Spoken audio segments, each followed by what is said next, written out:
The series that just keeps on giving has brought us back to Gal South Arena for Game 6 of the South Division Semifinals between the Atlanta Gladiators and the South Carolina Stingrays. South Carolina leads the series 3-2, but the Atlanta Gladiators are right on their heels, looking to mount a 3-1 series comeback. Chiarenza alongside Andrew Fleming. We're joined by Shelby Rabideau tonight as well.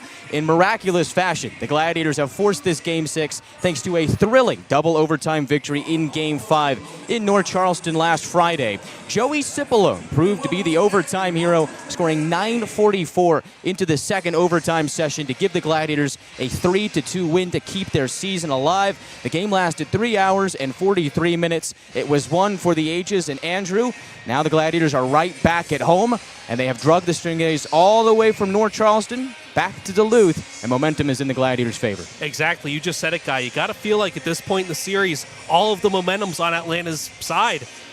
South Carolina had a chance to end this series in double overtime. They're up 3-1 in the series. They're at home, and Joey Cipollone kind of sucks all the wind out of their sails and drags them back here to Atlanta with a chance for the Gladiators to force a Game 7. So, as you said, feels like all the momentum's on Atlanta's side. They got to come out with a hot start here tonight. It seems like, Andrew, this season the Gladiators have broken a lot of narratives that were written against them. Hadn't won a playoff game in 13 years. Hadn't made the playoffs in 4 years. You check both of those boxes. And on Friday night, the Gladiators won their first overtime playoff game since 2009. Joey Cipollone, of course, is the hero, and the Gladiators break a losing streak of 5 straight playoff games decided in overtime. Now there is just one more barrier to knock down, Andrew, and that is winning a playoff game on home ice, something this team has not done in 13 years.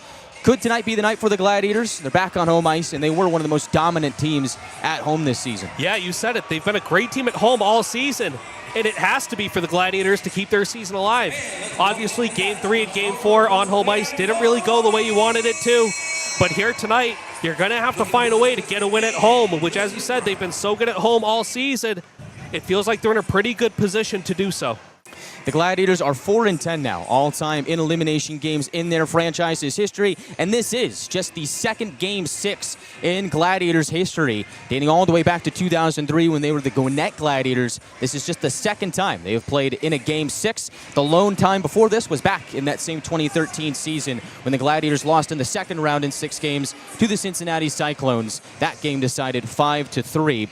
All the way up in Cincinnati, Ohio. Tonight, the Gladiators looking to force a different story and once again change the narrative and look to force the first Game 7 ever in franchise history. Our very own Shelby Rabideau spent some time around the concourse getting the buzz ahead of Game 6 here tonight. I'll check in with Shelby to see what we've got going on here for tonight's matchup. Hi, Gladiators fans. Shelby Rabideau here with tonight's game preview. The Gladiators forced South Carolina back to Atlanta after an exhilarating double overtime win in Game 5. The Stingrays hold the series 3-2. Let's recap how the Gladiators forced a Game 6. Adam Isley started the scoring, gaining his 4th of the postseason from a swift zone entry and a right wing shot, assisted by Godet and Cipollone. Ryan Conroy got his first goal in the postseason, finding a loose puck at the left circle and taking a quick shot to the back of the net. Finally, the double overtime hero, Joey Cipollone. Using that net front presence, Cipollone was able to get one past Bjorklund, marking the first playoff win overtime goal for the Gladiators since 2009. Let's see what he had to say about that game-winning goal. Yeah, obviously a pretty special goal for me personally, and then a huge one for the team to keep our season alive. And for us, we've been process-driven all year, so just for us, just to continue to stick with our process. Like we hit 3 posts in the first overtime. We're definitely getting a lot of great opportunities. So for us, it was just to stick with it and continue to wear them down, and we got to do the same thing here tonight. We can't forget to mention the incredible goaltending from Ethan Hyder, stopping 35 of 37 shots. Tonight will be another heart-racing game as the Gladiators battle to take this to a Game 7 in South Carolina tomorrow night. Now let's wrap it up with a message to the fans from Joey Cipollone. We feel it every time we're out there, and we know that we're going to need them tonight here. So like you said, continued thank you to them, and we'll see them all here tonight. And so it could end up being the biggest game in franchise history here tonight, the Gladiators and the Stingrays. And for the Gladiators, over the last couple of games, their stars have really started to emerge again. Adam Isley, 4 goals in this series. Alex Young has exploded, and so has Josh Davies. Andrew, what are you looking for out of these Gladiators stars here tonight in a must-win game?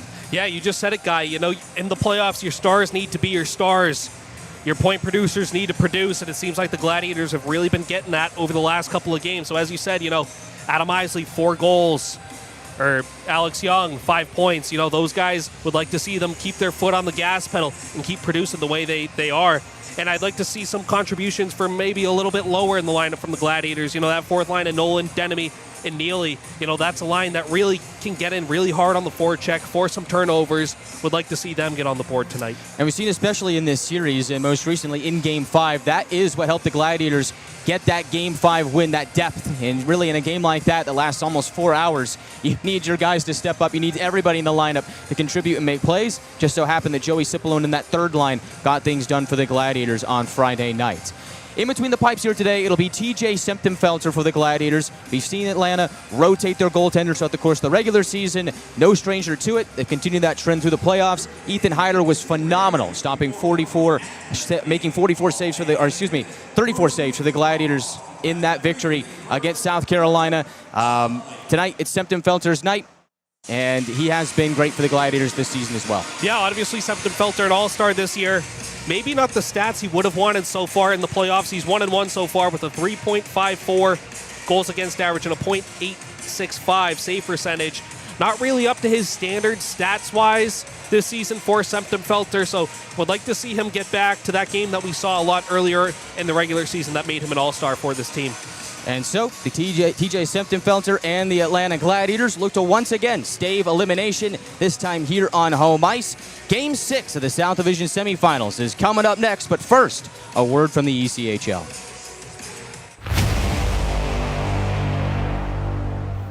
Tonight's game is brought to you by the ECHL, celebrating its 38th season of affordable family entertainment. The ECHL would like to thank everyone in attendance for your support of ECHL hockey. The ECHL would also like to recognize the following league sponsors: AMI Graphics, exclusive signage provider; Athletic Knit, official jersey supplier; Baron Rings, official championship ring supplier; BFL Canada Insurance and Sutton Special Risk, sponsors of the 2026 ECHL Hall of Fame induction ceremony; Dash, official mobile auction platform; The Fairley Group, official commercial insurance provider; Flow Sports, exclusive streaming provider; Hotel Planner, official hotel reservations partner; Howie's Hockey Tape, exclusive hockey tape and lace provider; In Glasgow, exclusive puck provider; Prolific One, exclusive secondary ticketing partner; and Warrior, exclusive on-ice equipment provider and title sponsor of the 2026 ECHL All-Star Classic. Catch all of the ECHL action live in high definition by logging on to flowhockey.tv. We are just about set for first period action in Game 6 of the South Division Semifinals. South Carolina leads the series 3-2, but the Gladiators winners in Game 5. Feel like the momentum has shifted in their favor. Now back on home ice, they'll once again look to stave off elimination here tonight. Let's get to the keys to the game presented by Beaver, Toyota, and Mazda with their head coach, Matt Ginn. And if these look familiar, you are correct. They are the exact same keys from Game 5. And so if it ain't broke, don't fix it. Key number 1 is to remain mentally strong, and the Gladiators did that and then some in Game 5, going the brink to double overtime. And cooler heads prevailed. Joey Cipollone and the Gladiators were able to get the job done. Now here on home ice should be a little bit more easier of a task with your fans chanting for you as opposed to Stingray fans at North Charleston Coliseum. Gladiators will look to once again remain mentally strong here tonight in Game 6. Key number 2 is winning the net fronts, and this is something that plagued the Gladiators in Game 3, the only game of the series that was not decided by 1 goal. For the Gladiators, they have to make life difficult for Garen Bjorklund. He had himself a game in an all-time goaltending duel against Ethan Heider. In Game 5, Bjorklund stopped 44-47 for the Stingrays in that Game 5 loss for South Carolina. The Gladiators had to make his life very, very difficult here tonight. And, of course, Matt Ginn knows that with that second key.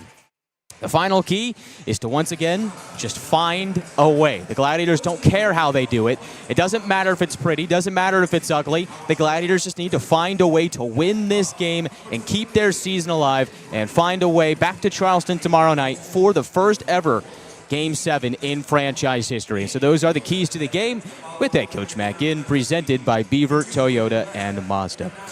All right, let's take a look at our starting lineups here tonight between the Gladiators and the Stingrays. We will start with South Carolina, and at left wing, as dangerous as they come, his name known very well around these parts, and especially in the ECHL. The league leader in goals this playoffs, number 7, Charlie Combs, standing at 5'7", 190, native of St. Louis, Missouri, has 8 points in 5 games in this series to the tune of 6 goals and 2 assists. The Gladiators look to contain Combs here tonight. His starting center is number 48, Jalen Lipin, standing at 5'10", 171. The British Columbia native has a goal and an assist in 5 games in this series. His starting right winger is number 47, Simon Pinard, standing at 5'10", 190.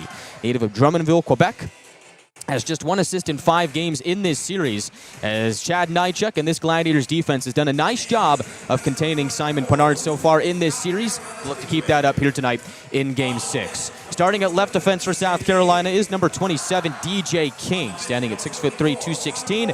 Native of Long Island, New York, has 2 goals and 2 assists for 4 points in 5 games in this series. His starting D partner at the right defense position is number 74, Connor Moore, standing at 5'10", 174, native of Cumming, Georgia, just like Andrew Fleming, and he has 5 assists in 5 games in this series. And once again, getting the start for South Carolina, as he has in the 5 games prior, number 33, Garen Bjorklund, standing at 6'2", 195, native of Grand Prairie, Alberta, has a record of 3-2, a 2.2 goals against average, and a .924 save percentage in these playoffs against the Gladiators.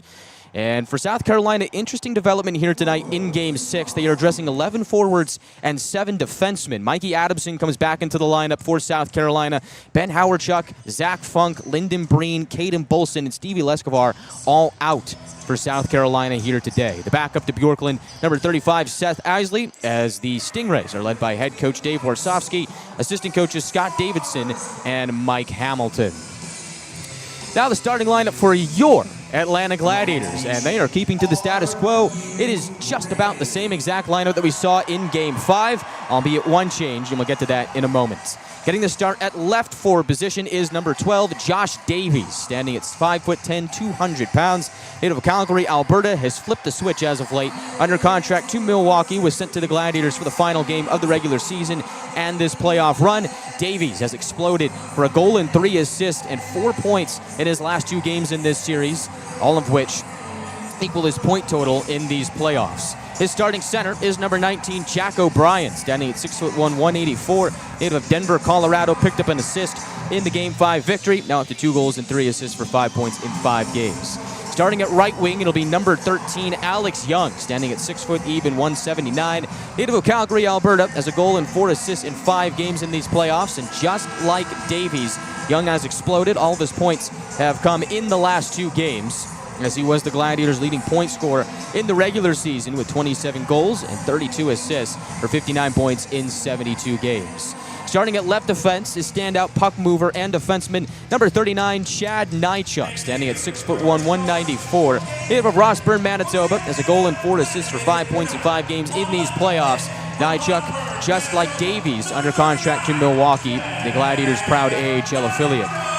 His starting D partner at the right defense position is number 5, Jack Mateer, standing at 6'6", 205. Native of Sault Ste. Marie, Ontario, playing in his 4th game in these playoffs here tonight. Was reassigned from Milwaukee by the Nashville Predators, to whom he has contract under ahead of Game 3 in this series. And getting the start in net for the Gladiators here today, the only change from Game 5 to Game 6. Number 35, TJ Semptenfelter gets the start, standing at 6'1", 190. Native of Marlton, New Jersey, had a record of 20, 12, 2-1 in 35 appearances in the regular season with a 2.28 goals against average, a .917 save percentage, and 1 shutout. He did lead the Gladiators to that Game 2 victory in North Charleston not too long ago, and his last appearance in Game 4 stopped 23 of 27 in a 4-3 loss. Ethan Hyder, who came up huge in the Game 5 victory, is the backup to Semptenfelter here tonight. And so for the Gladiators, once again, the non-dressers, number 9, Nolan Orzek, number 2, Brendan Less, number 15, Evan Orr, number 20, Kirkland Irie, and number 7, Mickey Burns, number 14, Brett Bulmer, and number 23, Riley Appel are all out here today. Second line is Mike McNamee with Austin Roost and Isaac Walter. Third line, Cody Sylvester with Joey Cipollone and Adam Isley. And the fourth line, Ryan Nolan with Carson Denemy and Eric Neely. Second D pairing, Cam Gaudette with Ryan Conroy. And the third pairing, number 6, Andrew Jarvis, with number 74, Dylan Corabia. The Gladiators are led by head coach and director of hockey operations, Matt Ginn. Assistant coach is Zach Fennell. Equipment manager is Ben Ellis. Athletic trainers, Nick Nelson. I'm Guy Chiarenza, alongside Andrew Fleming and Shelby Rabideau, and we are just about set for first period action. Coming up next here from Duluth is the national anthem. With the singing of the national anthem performed by Cliff Knight. Oh, say, can you see by the dawn's early light what so proudly we stand at the twilight's last gleaming, whose broad stripes and bright stars through the perilous fight, o'er the ramparts we watched, were so gallantly streaming, and the rocket's red glare, the bombs bursting in air, gave proof through the night that our flag was still there. Oh, say does that star-spangled banner yet wave o'er the land of the free and the home of the brave.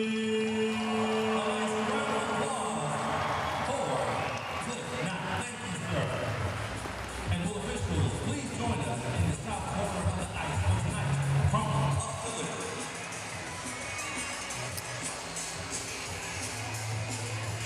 We are all set and ready to go for Game 6 of the South Division Semifinals. It's the Atlanta Gladiators hosting the South Carolina Stingrays, looking to once again stave off elimination. Guy Chiarenza alongside Andrew Fleming. We're joined by Shelby Rabideau tonight as well. Andrew, the stakes are as high as ever. The Gladiators rose to the occasion in enemy territory on Friday.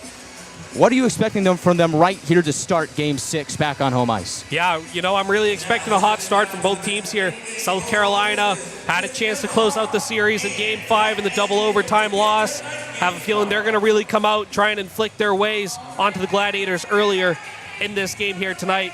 Would like to see the Gladiators survive these first 5-10 minutes from South Carolina and get to their game. It'll be a 4-man officiating crew here tonight to regulate Game 6. Referees are Tyler Haskell, wearing number 8, and Harrison O'Prey, wearing number 40. Linesmen are Sean Deloe, wearing number 95, and Quinn Schaefer, wearing number 49. Gladiators wearing their blue jerseys with Gladiator gold numbers and trim will skate from right to left. Stingrays wearing their white jerseys with blue numbers and red trim will skate from left to right. TJ Septemfelter in goal for the Gladiators. Garen Bjorklund in net for the Stingrays. O'Brien will meet Lipin at center circle to get things started here today for Game 6 of the South Division Semifinals. The winner of this series will take on the Florida Everblades as Florida eagerly awaits the winner. Gladiators win the opening face-off and pump it down to Bjorklund. He'll sputter it out to center, where Mateer slams it right back in. And Gladiators faithful happy to be back in this building for Game 6 after Joey Cipollone ended Game 5 in double overtime to send us here today. Charlie Combs enters the attacking zone for a shot off the glove of Septemfelter, and he gets ran into by Lipin. Arm immediately glows up, and we'll have our first penalty of the game right now as Pinar touches up 31 seconds in.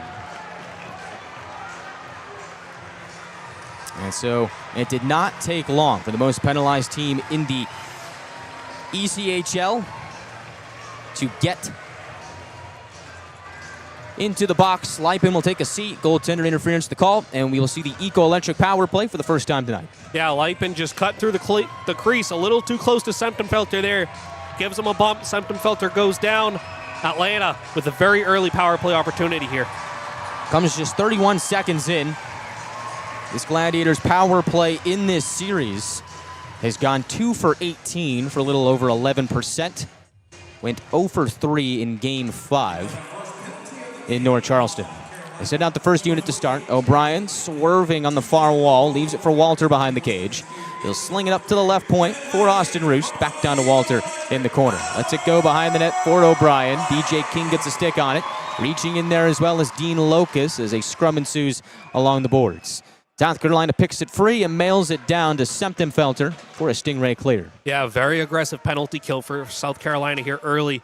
They're getting on top of the puck carries for Atlanta, and they forced a couple of turnovers there with a good clear. And South Carolina was the most penalized team in the ECHL in the regular season, so this penalty kill got a lot of work, and it was the 4th best unit statistically in the ECHL, operating at 85.4% in the regular season. Another battle in the near corner of the Stingray zone. Bjorklund looking on. Gladiators wedge it free. Nychuk at the left point, escapes Pinard, but the extra effort from Riley Webb is able to once again clear for South Carolina. Once again, South Carolina doing a really good job not allowing the Gladiators to set up in their zone.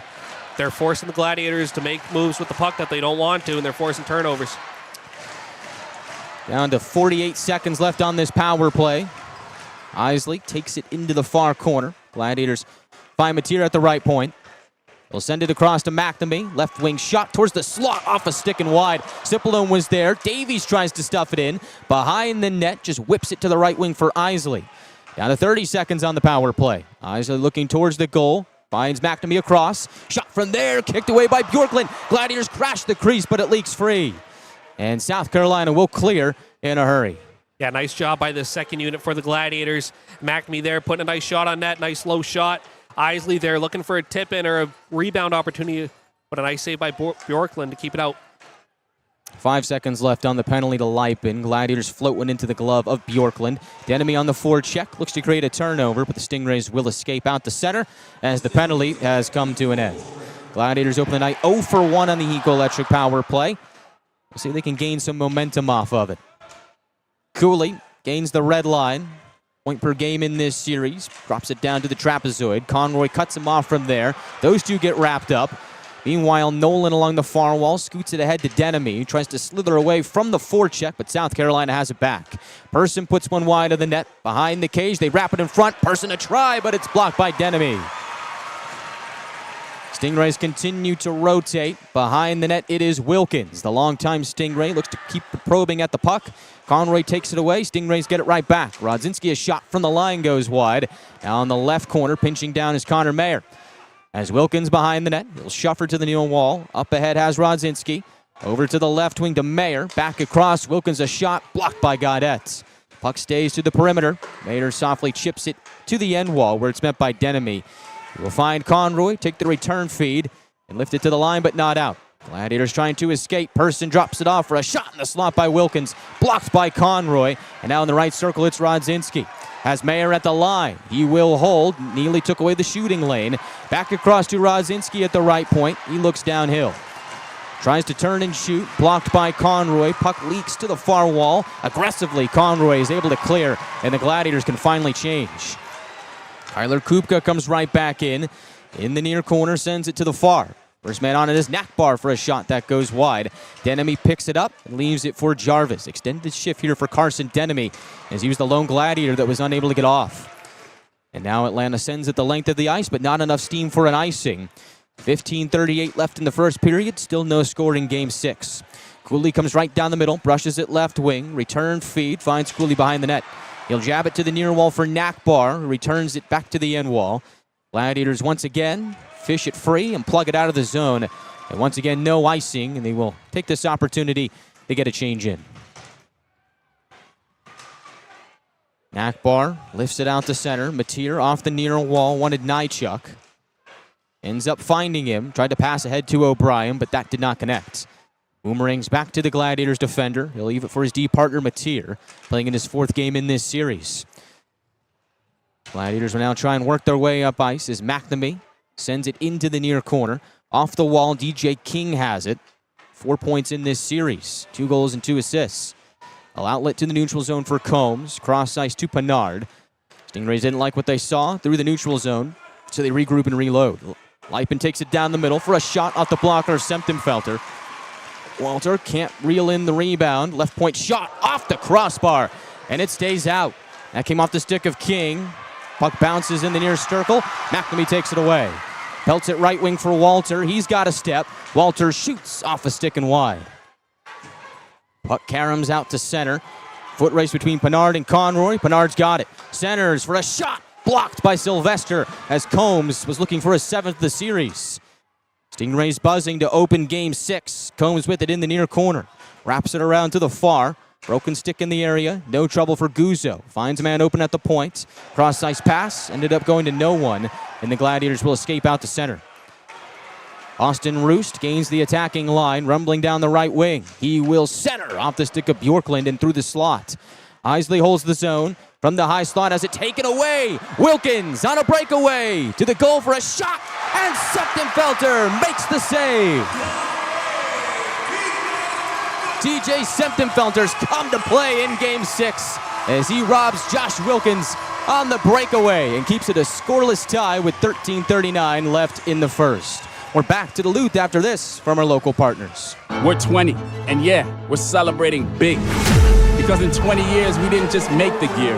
We made hockey cooler. They said we were too loud, too flashy, too different. They told us to tone it down. The Warriors don't tone it down. We go full throttle. And this is just the start. 20 years in and we're just getting warmed up. We're still the brand that makes the gear you can win in, chirping, and partying. And if you thought we were bold before, just wait. The next 20 years start now. Life's too short for ordinary whiskey. Make it infamous.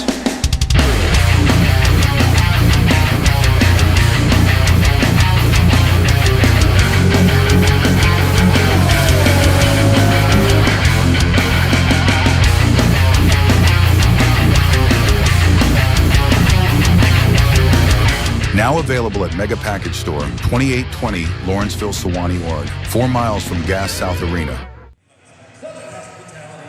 Scoreless with 13:39 left in the first period. Andrew, TJ Septemfelter has once again come up clutch. Yeah, huge save by Septemfelter there.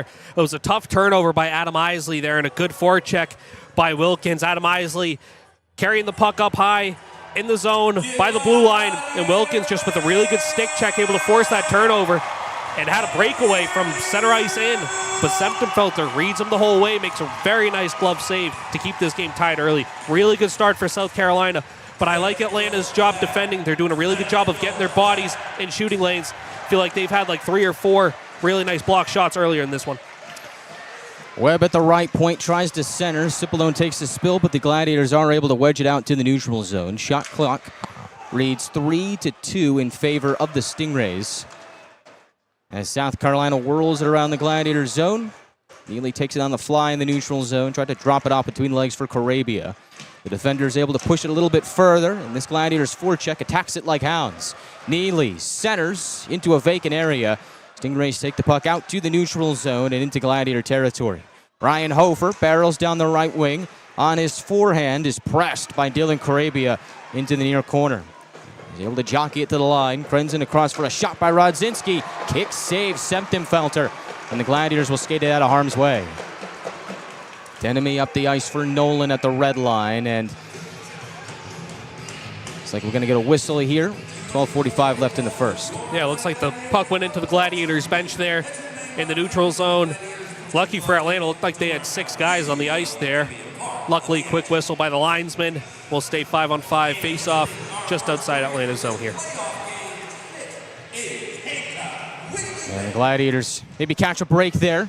12:45 left in the first period, and you know, it's funny, 6 out of the 9 regular season meetings between these two teams were decided by 1 goal. 4 out of the 5 games in this series have been decided by 1 goal. Feels like, Andrew, in a game like this, especially with the stakes, knowing these two teams and how they play each other, seems like every little bit, every little fine detail of this game is going to be magnified in this moment. Yeah, you want every little advantage you can get in this game. As you said, it's been such a tight series, regular season and playoffs between these two teams. You got to find that little edge to break through. Puck in the far corner of the Gladiators zone. O'Brien gets a stick on it. Young keeps it away from Wilkins. Pop fly in the air, simmered down by Moore. Gladiators try and bully him out to the neutral zone. And off balance, Young will do just that. South Carolina has done a good job of controlling the puck so far here in the opening just about 8 minutes of this first period. Mateer tracks it down deep in his own zone, leaves it for Nychuk. Up the ice for O'Brien, tries to sidestep by Locus. And Gladiators are once again divorced from the puck. And South Carolina look to take charge. Kupka down the middle, puts it off the end wall to himself for a shot. Stopped by Semptimphelter. Locus a bid over the head of the netminder. Puck in the far corner. Kupka looking behind the net. Finds Locus in the near corner. He'll take it up the wall and pass it down for Nakbar, who sputters it to the left point. Long shot from there, kicked away by Semptimphelter. Gladiators try and jolt it out of the zone. South Carolina is able to keep. Locus tracks it down along the far wall. Conroy thumps him off the puck. McNamee takes it up the ice. Down the middle, loses a hand on it. Stingrays swatted away.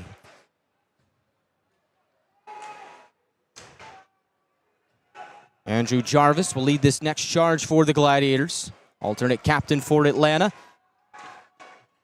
Finds Carabia left wing. An outlet to Roost at the red line. He'll direct it into the near corner and all the way to the trapezoid, where it's slowed down by Bjorklund. Gladiators on the forecheck, looking to wreak havoc. McNamee at the right point, turns and shoots. It is blocked by Lipin. McNamee gets it back, looks to center. Walter in front. Bjorklund gets the job done.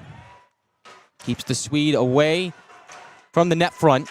Puck in the far corner now. Lipin gets a touch on it. Jarvis lost his bucket behind the play. He'll head off to the bench. Meanwhile, at the right point, it's Sylvester across to Roost. Quick touch inside. Puck bounces to the far corner. Webb gets there first, beating out Sylvester. And South Carolina will control as Atlanta gets fresh bodies on.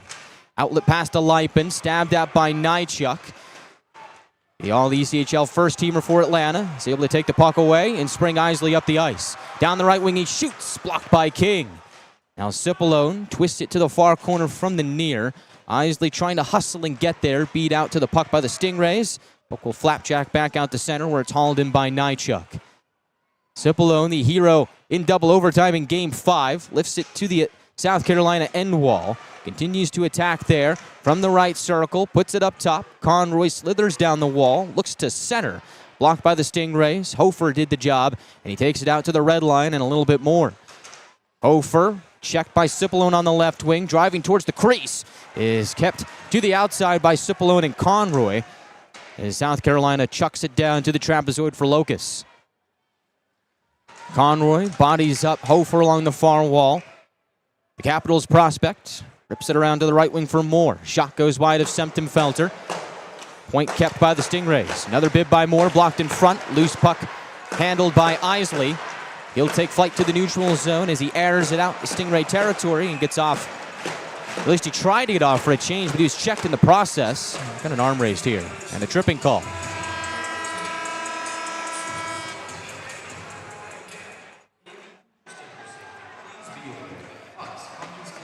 And so, Sue takes a seat here. 9:12 left in the first period. Scoreless affair between Atlanta and South Carolina. We're back to sort this all out on the other side of the break here in Game 6 of the South Division Semifinals.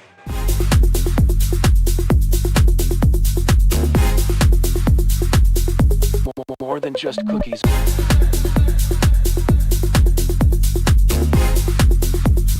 Desserts now in rotation.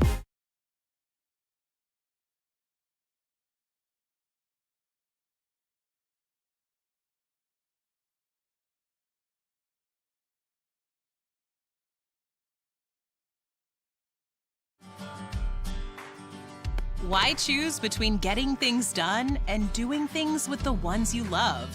With Kroger's same-day pickup and delivery, it's easy to shop the same great prices and quality you'd find in-store, so you can catch more family time.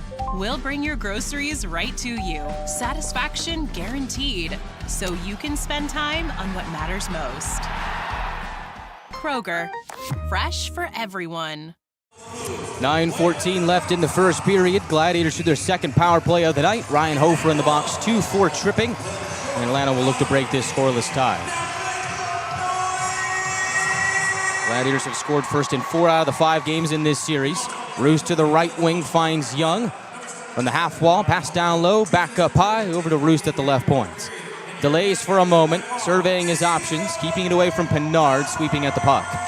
Finds Nychuk at the line. Right wing Young, try to go back to Nychuk, but it's broken up by Lipin, and coming out to no man's land to play it is Semptimfelter. And tenacious on the forecheck is Lipin, shorthanded. Gladiators wrestle it away. And you can still make your pick as to who is going to score the first goal and the first assist for the Gladiators, as Roost makes his way into the near corner. First goal, first assist brought to you by Hancock, Whitney Bank, and Pinnacle Promotions, respectively. 2-on-1 for the Stingrays, shorthanded. They try and ladle it inside, but an active stick by Nychuk breaks it up. And not a good start to this second power play for the Gladiators. 1:05 left on it. Semptimfelter leaves the puck for Mateer as the first power play unit comes off. Mateer, Davies, Cipollone, McNamee, and Isley on the ice right now for Atlanta. Will enter on the right wing. Cipollone off the end wall, wanted McNamee. He'll wrestle for it in the near corner. Stingrays wedge it free and chuck it down the ice. Now down to just 40 seconds on the penalty to Hofer. Mateer will lead the next charge. As Cipollone right wing, he'll pass it to the left. Active stick by the Stingrays gets in front of it. McNamee forced to dump it in. And now we get a whistle for a offside on the Gladiators.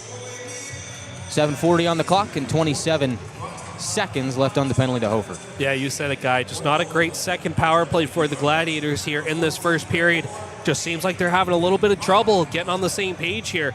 And credit to South Carolina. They're doing a really good job of being aggressive when they can be and having active sticks in passing lanes. They forced a couple of turnovers for Atlanta here.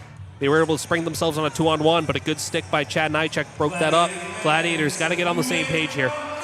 And for those of you who've been watching with us all season long, you know that typically in the regular season, the second period was the Gladiators' best scoring period. But really in this series, it's been the first periods that have been their best. They've outscored the Stingrays 4-2 in the first period in this series. They've really had a good start to each first period in every game of the series, except for this one so far. Mateer left point takes a shot. Save made by Bjorklund, and the Stingrays will clear. And that's just about do it for the penalty to Hofer as he comes out of the box. So Atlanta 0 for 2 on the Eco-Electric power play so far here tonight. Shot count reads 6-3 in favor of the Stingrays. Mateer up the ice, trying to send it off the stick of Neely and in. Looks like it did get there. As Nakbar on the far wall, drops not between the legs for Cooley. Surging upwards, broken up by Neely. Now entering on the left wing is Nolan, pulls up, scanning the slot, feeds it that way. Conroy had his stick lifted. Behind the net, Denemy sends it up high. Gaudette off balance, able to keep the zone. Nolan, left circle, shoots high and wide. Now Denemy at the right wing, centers for Nolan. Couldn't get the shot away. And is able to break that up was Nakbar for South Carolina. Good shift there for the Gladiators. See if they can string together a few more. Mayer over the red line. Tries to dump it in. Ends up losing it to Denemy and Neely. And the Gladiators will softly chip it back in and complete a line change. Thunderous check at the end wall. Sylvester got a piece of Lipin. Meanwhile, South Carolina weaves its way up the ice and pots the puck in the far corner. Carabia's there to handle it as he sauces it to Jarvis near wing. Up ahead, on time for O'Brien. Met at the blue line, but is able to stab it out. Bernard's cross-ice pass, broken up by Sylvester. As possession goes back and forth here with 5:45 left in the first. Bernard stuffed at the blue line. Young and Davies sandwich him there. Atlanta floats the puck into Stingray ice and is able to complete a line change. Loose puck for a turnover. They score! Jack O'Brien gives the Gladiators the opening score in Game 6. What an opportunistic goal for Jack O'Brien there. Tough turnover by the Stingrays. Little miscommunication in their own end behind their net. Ends up right on the stick of Jack O'Brien in the slot. And he makes no mistake firing that one-timer high blocker.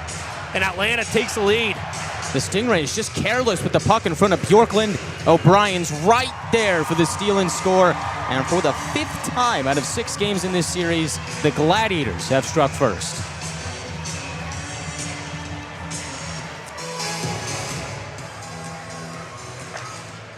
So the Gladiators are able to slip the first one by Bjorklund. They have a 1-0 lead as Jack O'Brien has just stuffed in his third of the series, unassisted here late in the first period.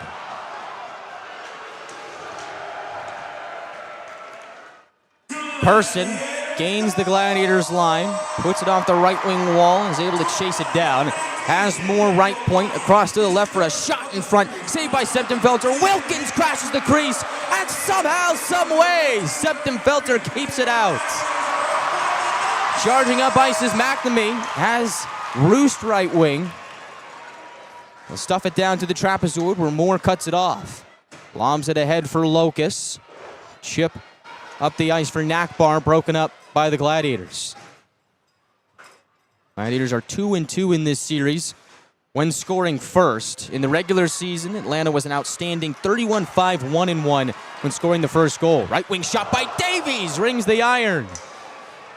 Looks to center for Gaudette, but the pass didn't have enough steam. Davies gets it back in the neutral zone and slugs it ahead in what will be an icing, as it was off target for Isley with 4:14 left in the first. Yeah, it looked like that shot by Davies there was deflected on its way to Bjorklund. Ends up hitting the outside of the post there. Another grade A opportunity for the Gladiators after taking this lead. And it's crazy how quickly things were able to change, Andrew. The first start to this first period, not super great for the Gladiator standards, especially compared to what they've done in this series, but it was the one mistake by the Stingrays, the turnover, that was able to turn the tide, and now Gladiators appear to be buzzing. Yeah, you just said it, Guy. The Gladiators, after that goal, putting together a couple of nice shifts here. Got to face off in their own zone here. Got to be able to get out of their zone cleanly. Comes off the icing. Cipollone will take this face-off against Patrick Guzzo. It is Sippy Mania here in Duluth. Cardboard cutouts of Sippy Man, the new superhero for the Gladiators. As Isley creates a takeaway, Isley to the goal for a shot! Stopped by Bjorklund. Two defenders were closing in on Adam Isley as he was breaking towards the net. And now Bjorklund responds to Septemfelter's breakaway save on Wilkins earlier in the game as Atlanta leads 1-0 thanks to O'Brien's opening score. 4:05 left in the first period. We're back for more action after this from our local partners. It's game day and Bucky's ready for action. From the moment he pulls up, it's all smiles, high fives, and Beaver Toyota pride. A quick stop for snacks and he's game ready. The energy in the arena starts to build because when Beaver Toyota and the Gladiators team up, the fun and excitement never stop. Catch Bucky at the next Gladiators game or visit us anytime at beavertoyotacoming.com.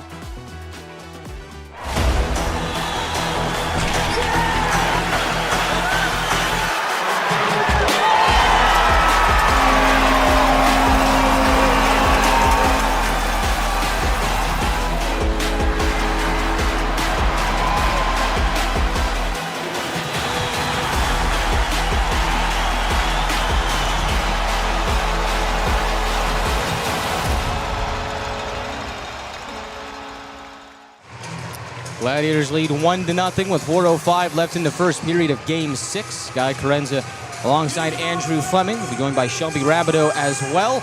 Gladiators playing in their second ever Game 6 in franchise history, looking to force their first ever Game 7. Long shot by Mateer, kicked away by the left pad of Bjorklund. Puck available on the far wall. Sylvester tries to jam it to Cipollone, but getting in front of that was Connor Moore, the Georgia native, and the Stingrays go up ice.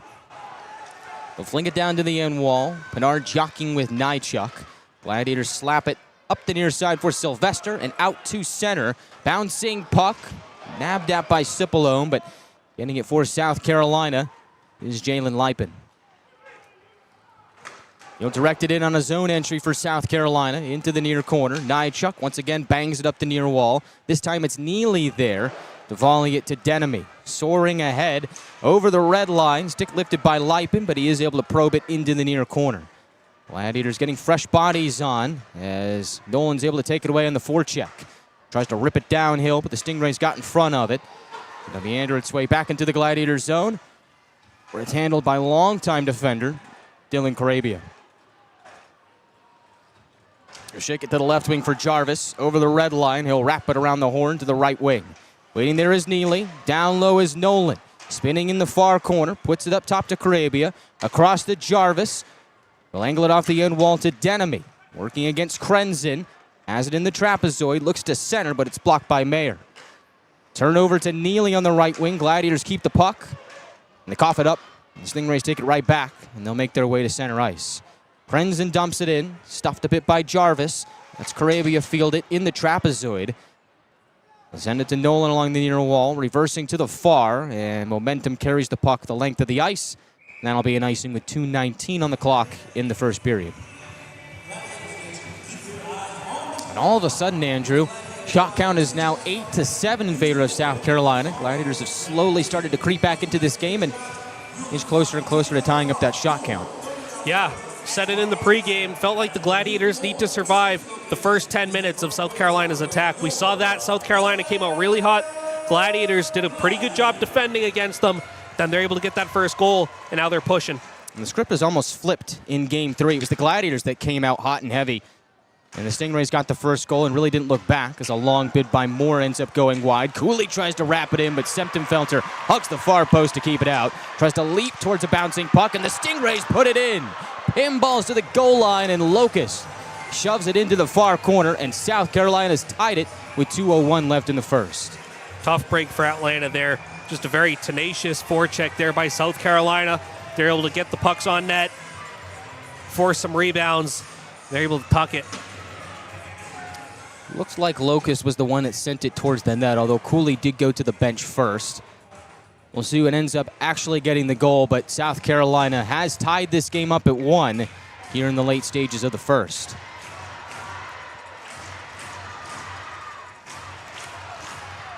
And so now we'll see how the Gladiators respond. As South Carolina knocks it down to Semptimphelter. Left in the trapezoid for Conroy. Now O'Brien up the ice, wanted Young, flagged down by Moore. Davey skates into it, charging down the right wing. Backhand shot goes wide. Young has the rebound to put it to the point. A bid by O'Brien, blocked in front. Davies turns and shoots off a stick and wide. Now from the left wing, it's O'Brien again. Makes his way to the point, leaves it for Gaudette. He'll take a shot, blocked in front, and then sticks away by Bjorklund. Gaudette tries to keep it in at the left point. Stingrays jab it out to center and a little bit more. Conroy forced to gather it. 1:15 left in the first period. O'Brien over the red line, softly dumps it in and gets off for a change.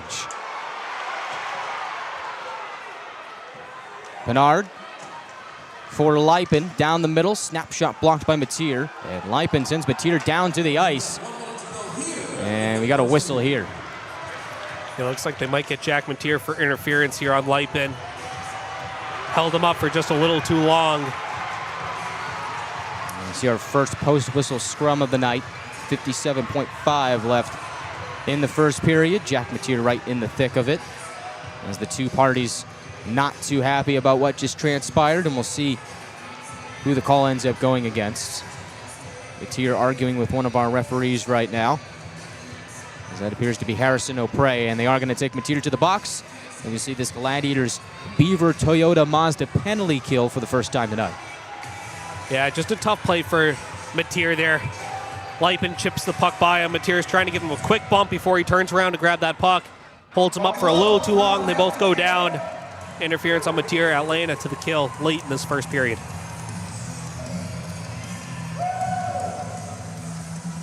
Stingrays did score a power play goal in Game 5. South Carolina went 1 for 2 on the power play.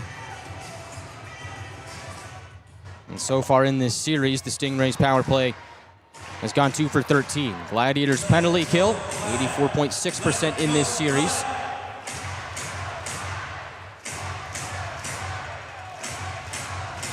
They were the 14th best penalty kill in the regular season. Cipollone out there with Denemy. Conroy and Nychuk will take this face-off. And looks like his opposition at the dot will be Jalen Lipin. Face-off on the far circle. And Lipin's won it for South Carolina. Moore sets up shop at the left point, feeds it to the right. Wilkins a blast, blocked by Denemy. Puck goes out of play with 50.9 on the clock. Nice block there by Denemy.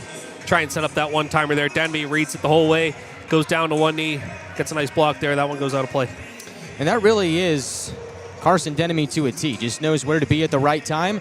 He's not one of those guys that's going to really show on the stat sheet per se in terms of goals and assists, but it's the intangibles, the things like that make him a very valuable, easy for me to say, asset to this team. Gladiators win a defensive zone faceoff, and Conroy chucks it down for a Gladiator clear.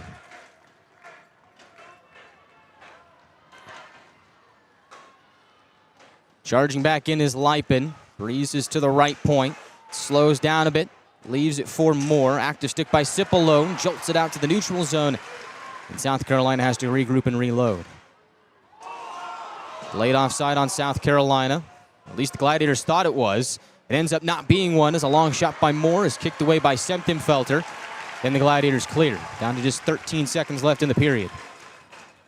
Moore from the red line. Tries to lead it ahead. O'Brien gets a piece of it at the blue line. Stingrays having trouble on the entry. Wilkins sneaks his way on the right wing.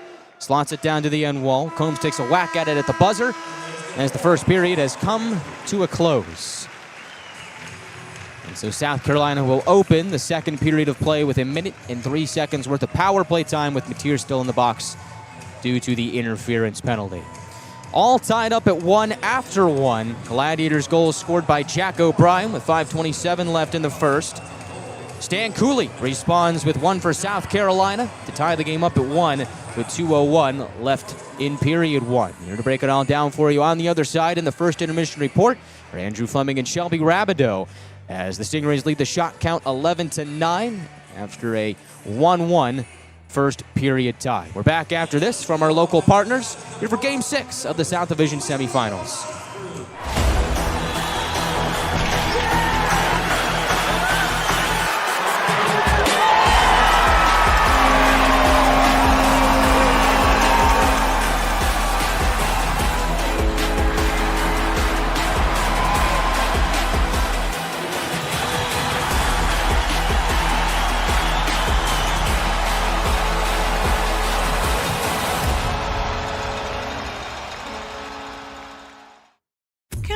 Feels like everyone's trying to copy the $5 biggie bag. So how can you spot a knockoff?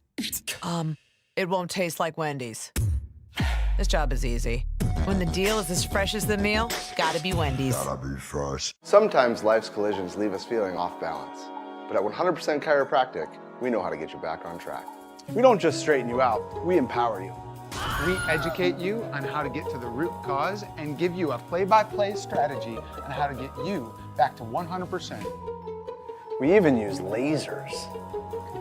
Lasers! Our $49 first experience includes a complete set of comprehensive chiropractic x-rays, a fit 3D scan, and your first life-changing adjustment. Visit us and break the ice. Discover the power of chiropractic care at 100%.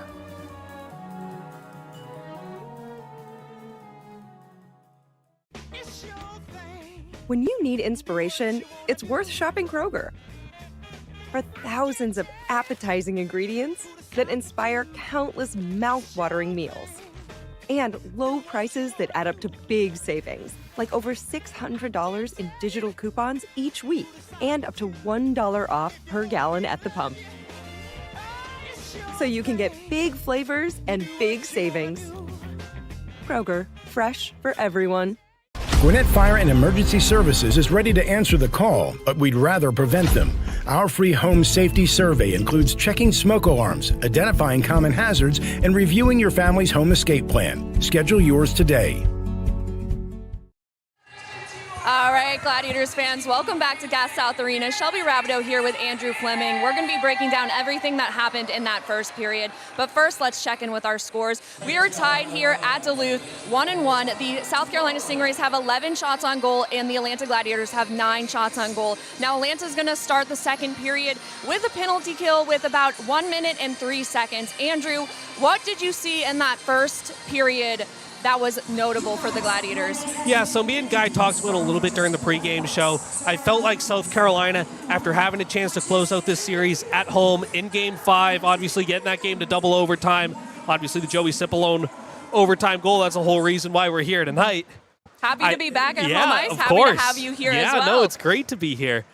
But I thought South Carolina was going to come out in these first 10 minutes and really kind of push their agenda on Atlanta. And I thought that if the Gladiators could just kind of survive those first 10 minutes, they'd be set up for success. And they did. South Carolina came out really hard. They put a lot of shots on goal in those first 10 minutes. Felter had a couple of really nice saves early on. I thought the Gladiators did a really good job in their own zone of getting their bodies in shooting lanes and blocking shots. And even when Felter was giving up rebounds, I thought the Gladiators did a really good job of clearing out the front of the net and not allowing second chance opportunities for South Carolina. So I thought the Gladiators started the period really well. Obviously, they get the goal from O'Brien on a gift wrap chance from Krenzen on South Carolina. Tough turnover there. And then the Gladiators go back in their own zone.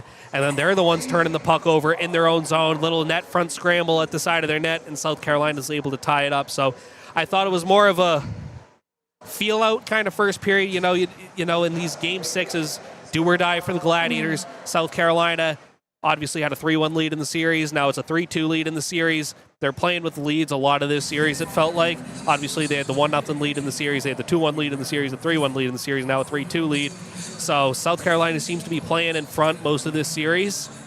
So for the Gladiators at this point, you know, you just got to kind of survive, get back to your game, and see if you can't pot a couple more. Now, do you believe that they have a bit more momentum in their game after winning in double overtime? Yeah, you know, you would think so. Said a little bit earlier, obviously, South Carolina, huge chance to end the series at home, and then they can go to Florida. You know, and obviously Joey Cipollone just kind of sucks all the wind out of their sails there with that double overtime goal in Game 5. And it feels like it's kind of the momentum. It's going Atlanta's way a little bit after that Game 5 win. And we saw it in that first period. South Carolina came out really tough. The Gladiators survive. And we're still tied after one period. Yeah, and Guy and I talked about it in the first two games that we had here at Gas South Arena, and Coach mentioned it after in our post-game interview. Desperation was a key word, and do you think that that really comes to play here in these final games for the Gladiators? Yeah, you know, you think it kind of has to, right? It's do or die. You lose tonight, your season's over. This great season that we've seen from the Gladiators, best season that the Gladiators have had in a very long time. You don't want that to end tonight. You really don't want that to end on home ice after such a great home ice team you've been all season. Obviously, they've lost both games on home ice earlier on in this series, but you would love to get one at home ice here. Force a Game 7 in South Carolina because, you know, it's the best two words in sports, Game 7. Anything can happen in a Game 7. I mean, we saw it, I believe it was Sunday night in the NHL between Tampa Bay and Montreal. Montreal with a 2-1 win in that Game 7 away in Tampa Bay. They had 9 shots on goal to Tampa's 29. Just an absolute unreal win for Montreal. But as I said, anything can happen in a Game 7. All that matters is when the puck crosses the goal line, you know? So anything can happen in Game 7. If the Gladiators can force that here tonight, you know, it's house money at that point, you know? Yeah, and another thing that we've been talking about with the playoffs is the finer details, and when it comes down to, you know, tightening those up because any mistake can make a difference in the game. What is your take on that?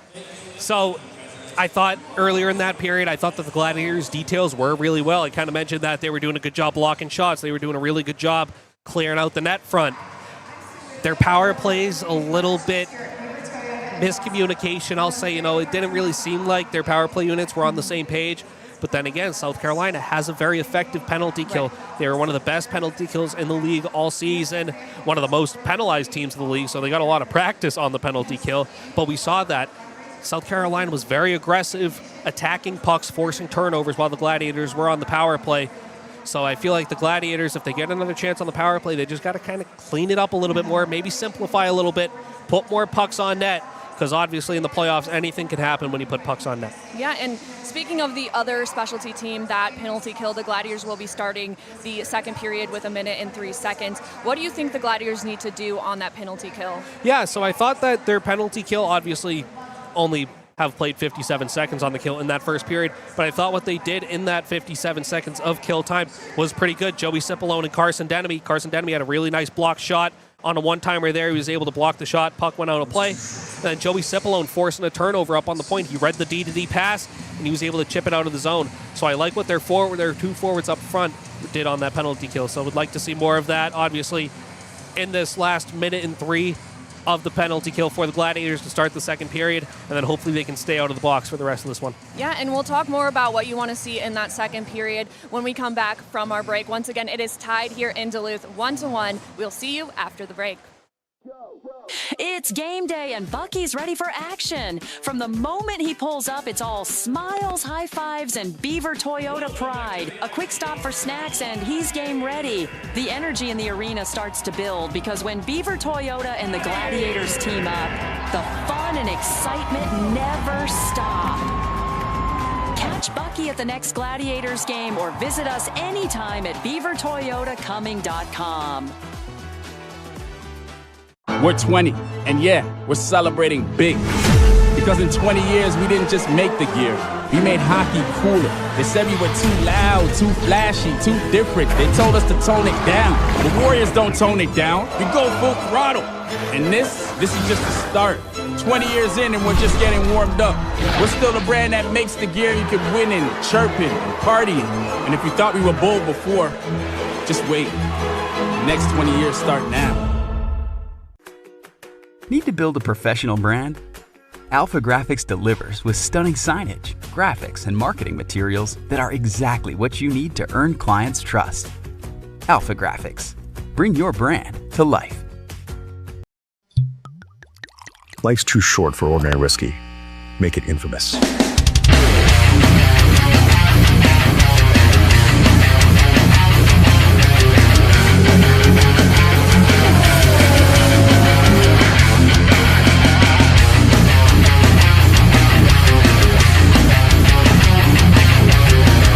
Now available at Mega Package Store, 2820 Lawrenceville, Sewanee, Oregon, 4 miles from Gas South Arena.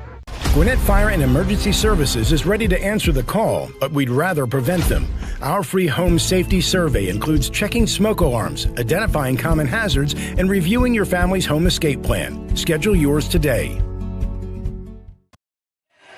All right, everyone, welcome back to Gas South Arena. Shelby Rabideau here with Andrew Fleming. We're going to be talking about what we want to see in that second period, but once again, we are tied here in Duluth, 1-1. South Carolina has 11 shots on goal, and the Gladiators have 9 shots on goal. Now, Andrew, let me talk about those goals. Yep. You want to give me a full breakdown on the one from O'Brien? Yeah, so on the goal from O'Brien, I kind of said it right when it happened. It was a very opportunistic goal for the Gladiators. Krenzen on South Carolina, the defenseman, carrying the puck around his net, looking to make a pass up to his center, just kind of bumbles the puck, and it ends up right on the stick of Jack O'Brien in the slot, who just rips a one-timer, high blocker on Bjorklund. Makes no mistake, 1-0 lead Gladiators. And a couple minutes later, South Carolina comes back with a very nice forecheck, force a couple of turnovers in front of the Gladiators' net front scramble, loose puck. Stanley Cooley got the last touch on it. I believe the Gladiators might have knocked it into their own net on replay, but tough break for the Gladiators. South Carolina just with a really good forecheck, forcing turnovers there. They're able to tie up this game. So a little bit of a back and forth period for both teams in this first period. Felt like, as I said, South Carolina came out, really had some more jump in the first, and then the Gladiators able to kind of survive that, get back to their game. Yeah, and what do you want to see them do in order to not let the Stingrays take a lead here? So I thought that the Gladiators defended pretty well in that first period. As I said, they did a good job of keeping pucks to the outside, clearing the net front, blocking shots. But I felt like they almost did a little too much defending, you know? I'd like to see the Gladiators connect on some breakout passes a little bit cleaner, get out of their zone a little bit cleaner, and then they can play some more offense. As we saw, obviously, South Carolina leading in the shots 11-9. So Gladiators not with as much offense as South Carolina had. Would like to see them get out of their zone, through the neutral zone cleanly, and then kind of force their agenda. But I thought their forecheck was pretty well. Obviously, tough turnover there by Krenzen, ends up on the O'Brien goal, and then another turnover by the Stingrays defenseman right at the blue line of the Gladiators defensive zone, trying to make a T-to-D pass, a little soft on the pass. Adam Isley was able to pick that off, get himself a nice breakaway chance, a nice back check by the defenseman for the Stingrays to kind of cut off his angle and make it an easier save for Bjorklund. But it seems like the Gladiators' forecheck is going to be able to force some turnovers on the Stingray defensive group. So would like to see the Gladiators get a little bit harder on the forecheck, force some more turnovers. Was there any line in particular that you saw that was special in this first period? Yeah, I like the fourth line of Nolan, Denemy, and Neely. I thought they had a really good period there in that first period. Obviously, we talked about Denemy on the penalty kill. He's been such a great penalty killer for this team all season, but he's been a really good forechecker too. So paired with Nolan and Neely, who also are really good forecheckers. You know, all three of them, they're pretty similar players. They play a really good fourth-line role, a nice checking role. They're able to get pucks deep, put some bodies on defensemen, force some turnovers, and we saw that. I felt like in a couple of shifts there, they forced 2 or 3 turnovers, and they were able to have sustained zone pressure against South Carolina. So look to see that fourth line continue what they're doing. And was there any specific person that you thought really brought a lot to the game so far? Yeah, you know what? I'll go with, let's go with Jack O'Brien. Obviously, he had that goal, but I like that line of him, Davies, and Alex Young. You know, obviously, with a lot of guys getting sent down from Milwaukee, it's a little bit of a different look for the Gladiators than we saw in the regular season. Obviously, Davies didn't play many games with us in the regular season. Austin Roost came down for a cup of coffee and then was back up in Milwaukee. Jack Mateer we saw a decent bit of, so it's a little bit of a different look lineup, but obviously they've been playing together for a couple of games now in the playoffs, so they're able to kind of build up some of that chemistry. But Jack O'Brien obviously scoring that goal. I thought he had a pretty good period, obviously, on the forecheck. Would like to see them clean it up a little bit on the power play, as we talked about a little bit. So I think definitely communication is a big thing for the Gladiators, Yep. and when they're able to connect with the other players and their line mates, I think that's when they really shine. And I would love to see more of that connection and chemistry in this second period. yeah, and South Carolina is making it hard on them. South Carolina is doing a really good job of getting sticks in lanes, making it hard on the Gladiators. We saw it on that power play. You know, when you're on the power play, you don't want to have to dump the puck in because that's kind of giving the puck up unless you have a really good forecheck. You would like to be able to enter the zone with possession, but South Carolina did a really good job of standing up the Gladiators at the red line and forcing those dump-ins. So if the Gladiators get another chance on the power play, would like to see them enter the zone with possession and then set up from there. Well, it looks like the Gladiators are going to be heading onto the ice here in a bit. Once again, the Gladiators are going to be heading into this second period with 1 minute and 3 seconds on a penalty kill, and is tied here in Duluth 1-1. South Carolina leading the shots on goal with 11. The Gladiators have 9, and Guy will be back with Andrew to do the play-by-play when we come back from this break in the second period. Tonight's game is brought to you by the ECHL, celebrating its 38th season of affordable family entertainment. The ECHL would like to thank everyone in attendance for your support of ECHL hockey. The ECHL would also like to recognize the following league sponsors: AMI Graphics, exclusive signage provider; Athletic Knit, official jersey supplier; Baron Rings, official championship ring supplier; BFL Canada Insurance and Sutton Special Risk, sponsors of the 2026 ECHL Hall of Fame induction ceremony; Dash, official mobile auction platform; The Fairley Group, official commercial insurance provider; Flow Sports, exclusive streaming provider; Hotel Planner, official hotel reservations partner; Howie's Hockey Tape, exclusive hockey tape and lace provider; In Glasgow, exclusive puck provider; Prolific One, exclusive secondary ticketing partner; and Warrior, exclusive on-ice equipment provider and title sponsor of the 2026 ECHL All-Star Classic. Catch all of the ECHL action live in high definition by logging on to flowhockey.tv. We are just about set for second period action between the Atlanta Gladiators and the South Carolina Stingrays in Game 6 of the South Division Semifinals. South Carolina leads the series 3-2. Gladiators, with their backs against the wall, will look to force a Game 7 in North Charleston tomorrow night. Guy Chiarenza alongside Andrew Fleming and Shelby Rabideau as well.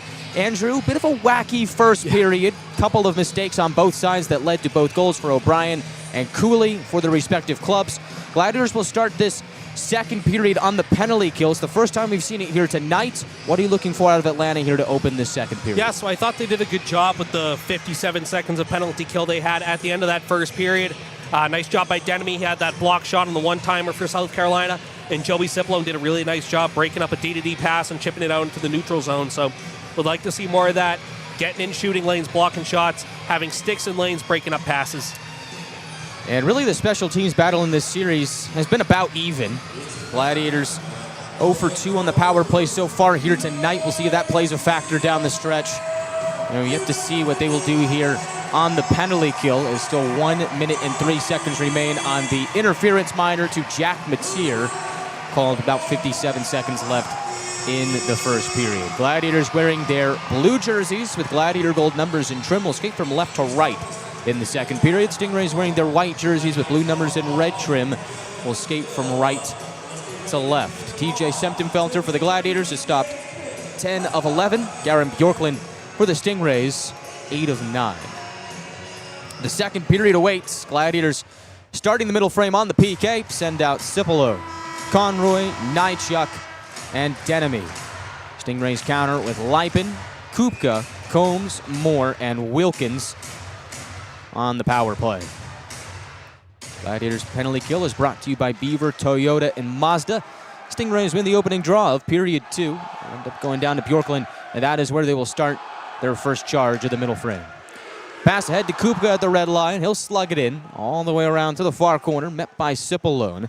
Boomerangs it behind the net to Nychuk. Tries to clear, held in at the right point by Moore. Centered for Wilkins. Delays for Combs. Over to Wilkins' left circle. Moves it around from corner to corner. Now at the right point to Lipin. Tries to swerve down deeper. Tries to drop it off for Moore, and pass escaped the offensive zone, and the Stingrays have to backtrack. It was Combs who scored the power play goal for the Stingrays in Game 5.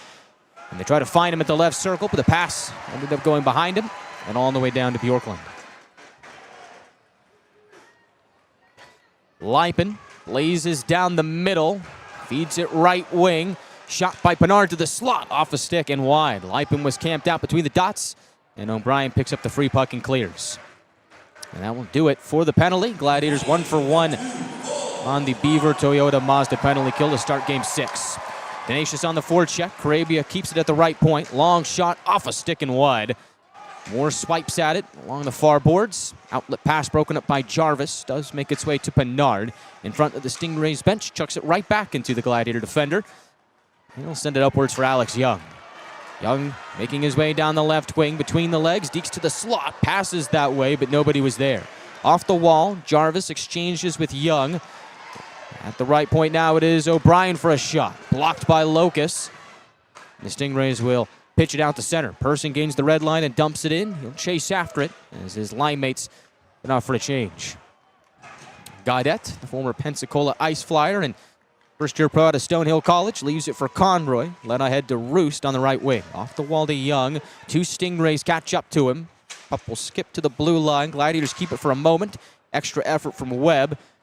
Slots it through the neutral zone. No icing as it makes its way to Septemfelter. Almost 2.5 minutes gone by in the second period. Game 6 tied up at 1. Now left wing shot goes wide of Septemfelter. Mikey Adamson with the bid. Puck loose at center. Walter takes it on the fly. Has some separation along the left wing. Pulls up, but we have a whistle. It's 17:34 on the clock in the second. Yeah, it looks like it's going to be a hook here on Mike McNamee there on the forecheck. Looking to strip the puck from the Stingray defender. Gets a stick in on his hand, hauls him down. McNamee for a hook. Atlanta right back to the kill. Gladiators have found themselves in some penalty trouble late in the first period and early here in the second. 1 for 1 on the kill so far here tonight. They will look to go 2 for 2 and keep this a tie game. And it is worth noting that the Gladiators do have a shorthanded goal in this series. Adam Isley scored what was technically a shorthanded goal in Game 1. Did come 5-on-5, but the Gladiators were on the kill. There's a delayed penalty on South Carolina. Gladiators pulled the netminder for the extra attacker. Was 5-on-5, but statistically it does go down as a shorthanded goal. Leip into the slot, backhand try, stopped by Septemfelter, and the second opportunity by Combs. He had the door shut as well. Now at the line it is Moore, over to Lipin, long shot wide of the cage.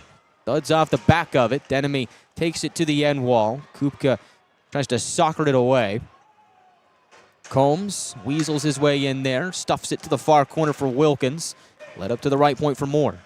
Passes to the left for Lipin. Back to Moore in the high slot, and he fumbles it. Puck leaks out of the zone. Free clear for Atlanta. Down to just 1:15 on the penalty to McNamee. Stingrays angle it to the near corner. Combs met by Cipollone. Lipin hangs on to the puck for South Carolina. Sends the puck shuttling to the right wing for Moore at the points. Cross ice back to Lipin. Fed inside. Koopa delays for a shot. And a glove save for TJ Septemfelter on Josh Wilkins. Keeps it a 1-1 tie. What a save by Semptimfelter there. But it's a really nice setup by the Stingrays. They're able to work the puck into the high slot. Slide it over to Wilkins for the one-timer. And Semptimfelter with a hard push to his left, able to rob Wilkins with the glove. Flash in the leather there, TJ Semptimfelter with highway robbery.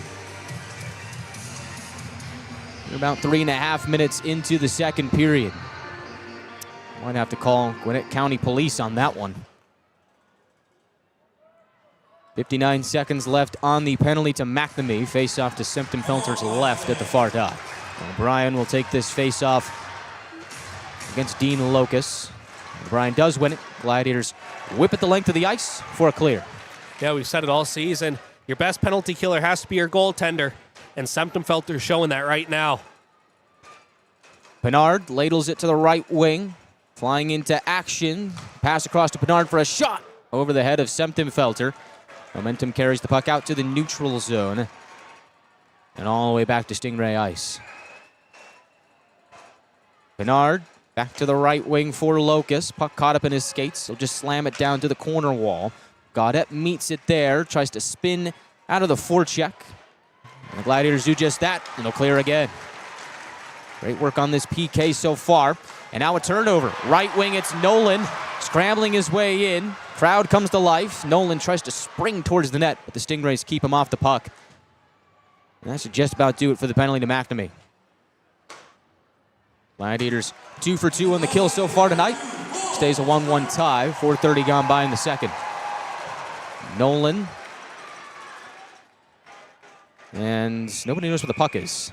I think it went into the jersey of Jarvis. Yep. He blew a tire in the near corner. Puck was sent around his way. I think somehow, some way, yep, and he shakes it out of his pants. There it is. And palms in the air, and Jarvis saying, what are you going to do?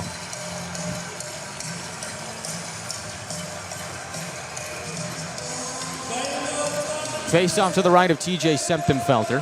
Guzzo to take it against Alex Young. Young has come alive as of late in this series. A goal and 4 assists in his last 2. Scoreless in the first 3 games of this series. Now a point per game in it. Gladiators aggressive on the forecheck. Puck deep in the Stingray zone. Battle for it in the corner, and lo and behold, Young right in the thick of it. Takes a couple of shoves. Tries to peel it off the wall. DJ King right there for South Carolina. Guzzo muscles it free. Leads Hofer ahead. Tries to bounce to the left wing. Shadowed by Jarvis. He creates the takeaway. Chipped ahead for Young. Tries to make his way to the center part of the ice. Stingrays keep him outside. Now Cooley with the puck. Makes his way to the left circle. Pass to the slot. In and out of harm's way. Clearing attempt held in at the line. Puck goes to the near corner. Cipollone lobs it up the ice. Goes into the body of Hofer. Tries to spin away from Young. His clearing attempt. Gloved down by Mayer. Sent behind the net for Cooley. Knocked off it by Jarvis. Now Nolan takes it up the right wing. Feathers it to the trapezoid. Played by Bjorklund. Up and out of the zone. Both teams were changing lines. Now Neely tries to blast it in deep. Mayer's able to handle it. Moves it cross ice to the far wing for Webb. Puck broken up by Sylvester in front of his own bench. Stingrays try and barge in on the far wall. Gladiators foil their plans. Quick touch pass. Enemy's on the run. Down the middle. Leaves it for Neely. Snapshot sticked away by Bjorklund. Neely keeps the zone. Nychuk a left point bid. Bounces to the slot. Denemy was unable to corral it. And the Stingrays will press it up the ice. Now Nychuk with the puck. Finds Denemy over the attacking line. Left for Neely. Right wing shot by Sylvester.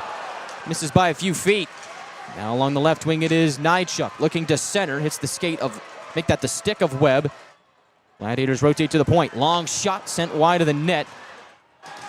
And the Stingrays will push it out to center. A good shift here for that line. 13-19 left in the second and a 1-1 tie. Wilkins gains the attacking line. Sauces it to the trapezoid where it's played by Semptimfelter. He'll heave it to his left. Puck held in the zone. Down into the right corner. They center for Wilkins. Peels from the circle. Ladles it to the line. Long shot wide of Semptimfelter off the stick of Moore. Now Kupka leaves it behind the net for Adamson. At the right circle. Twists it back to Kupka. He'll meander his way to the right point. Center for Adamson. Left wing shot. Sticked away by Semptimfelter. The rebound. Sputtered through the slot. and held in the zone by Adamson. Now a left circle bid by Parson is fought off by Semptimphelter. And the loose puck to Walter, and he will clear. Gladiators get a partial change in as McNamee tries to mob Adamson on the forecheck. Now he'll head off. Stingrays weasel their way up the ice and are foiled at the line. Walter across to O'Brien in transition. Snapshot wide of the net. And the Stingrays will take it out to center. Person over the red line. He had a goal in Game 5, his first of the series. He chips it in and gets off to the bench himself. Carabia ahead, off the stick of Young. Gathering the loose puck is Cooley. Slithers down the left wing, scanning the interior, sends it that way, but an active stick keeps it out of danger. Now at the line, it's King. Drifting towards his left, feeds it to his right. Rodzinski, a shot wide of Semptimphelter. King will take a try. It'll bounce towards the goal mouth, swept behind the net. King's without a stick. It's broken and loose in the Gladiators zone. Heads to the bench and gets a new one. Meanwhile, South Carolina looks to bulldoze their way to the near wall. King at the left point keeps the play alive, slings it down low to Nakbar. He'll turn and shoot, kick safe. Semptimphelter, rebound put in by Rodzinski. And the Stingrays have their first lead of Game 6. It's 2-1, South Carolina. Really nice, good job by the Stingrays there, working as a 5-man unit. A lot of rotation in the zone there. Had the Gladiators running around a little bit in their own zone. They're able to put a shot on net. Semptimphelter makes the first save, but they're able to bury the rebound on the one-timer to take a 2-1 lead. Yeah, you said it, Andrew. The Gladiators kind of caught on their heels there, and shot count now 17-11 in favor of South Carolina, and they have pulled ahead at 2-1. It is the Stingrays' first lead of the night. And we'll see how the Gladiators respond here with 11:34 left in the second. Stingrays have outshot the Gladiators 6-2 so far here in the second period. Combs has it taken away at the Gladiator blue line. Cipollone ahead, angles it off the end wall. Frenzen slaps it away from the Quinnipiac product, up and out of play. 11:18 left in the second. Take a moment to step aside. South Carolina leads Game 6 2-1 with 11:18 left in the second period. We're 20, and yeah, we're celebrating big.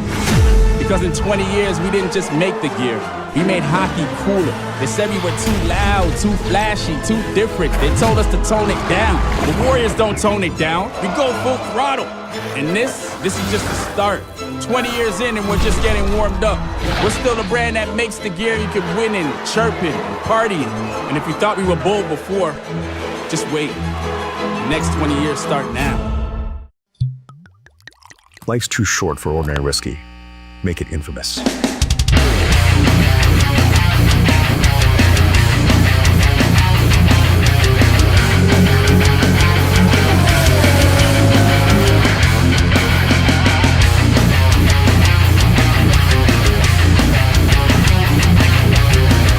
Now available at Mega Package Store, 2820 Lawrenceville, Sewanee, Oregon, 4 miles from Gas South Arena. Zivil Performance and Recovery is the official recovery partner of the Atlanta Gladiators. With cryotherapy, infrared sauna, red light compression, float and oxygen therapy, Zivil helps reduce inflammation, speed recovery, and boost energy. Zivil, train hard, recover smarter, and perform like a Gladiator every day. Gladiators scored the first one from Jack O'Brien with 5:27 left in the first period. Stingrays have scored 2 unanswered to take a 2-1 lead. First, the 2:01 left in the first, off the stick of Stan Cooley. And then most recently, Romain Rodzinski has his 3rd goal of the series from Justin Nakbar and DJ King. About 30 seconds of game time ago to make it a 2-1 South Carolina lead. Gladiators looking to tie it up. South Carolina puts an end to that for a moment as Cooley makes his way to center circle and plops it into the near corner where it's fielded by Mateer. Isley springs into action out to the neutral zone, met by Cooley. Puck sprung back to Mateer. No outlet to Sylvester. He'll just knock it into Stingray ice. South Carolina whips it up towards the Gladiators bench. Puck will backpedal to Conroy. Over to Mateer. Back to Conroy. Wanted Isley ahead, but the pass offline. Stingrays return it to Mateer. We approach the midway point of the game. Conroy out to the neutral zone, has Denemy ahead, drifting down the left wing. He will center through the slot to Nolan. Right wing shot goes into the body of Denemy behind the net. Picked up by King. He'll air it out over the neutral zone. Swatted down by the glove of Gaudette. Stingrays get a touch on it. Gladiators shake it down. And outlet tuning neutral zone goes Gaudette. Drift down the right wing. Flinging a bit deeper behind the net. Broken up by the Stingrays in the pass intended for Denemy. Will end up volleying back to Carabia. Finds Gaudette right wing. Pass to the left. On time for Neely. Tries to knife his way to the slot, but nothing forthcoming there. And now a 2-on-1 for the Stingrays. Right wing pass to the slot. Stopped by Septemfelter. As it looks like Leiben actually tried to take it himself. But TJ Septemfelter makes the save with 9:39 left in the second to keep the 2-1 game. Gladiators looking to respond to an answer from South Carolina. Over the midway threshold of this game, Stingrays lead 2-1.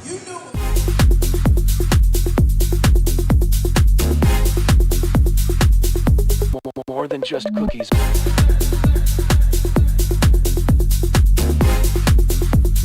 Desserts now in rotation.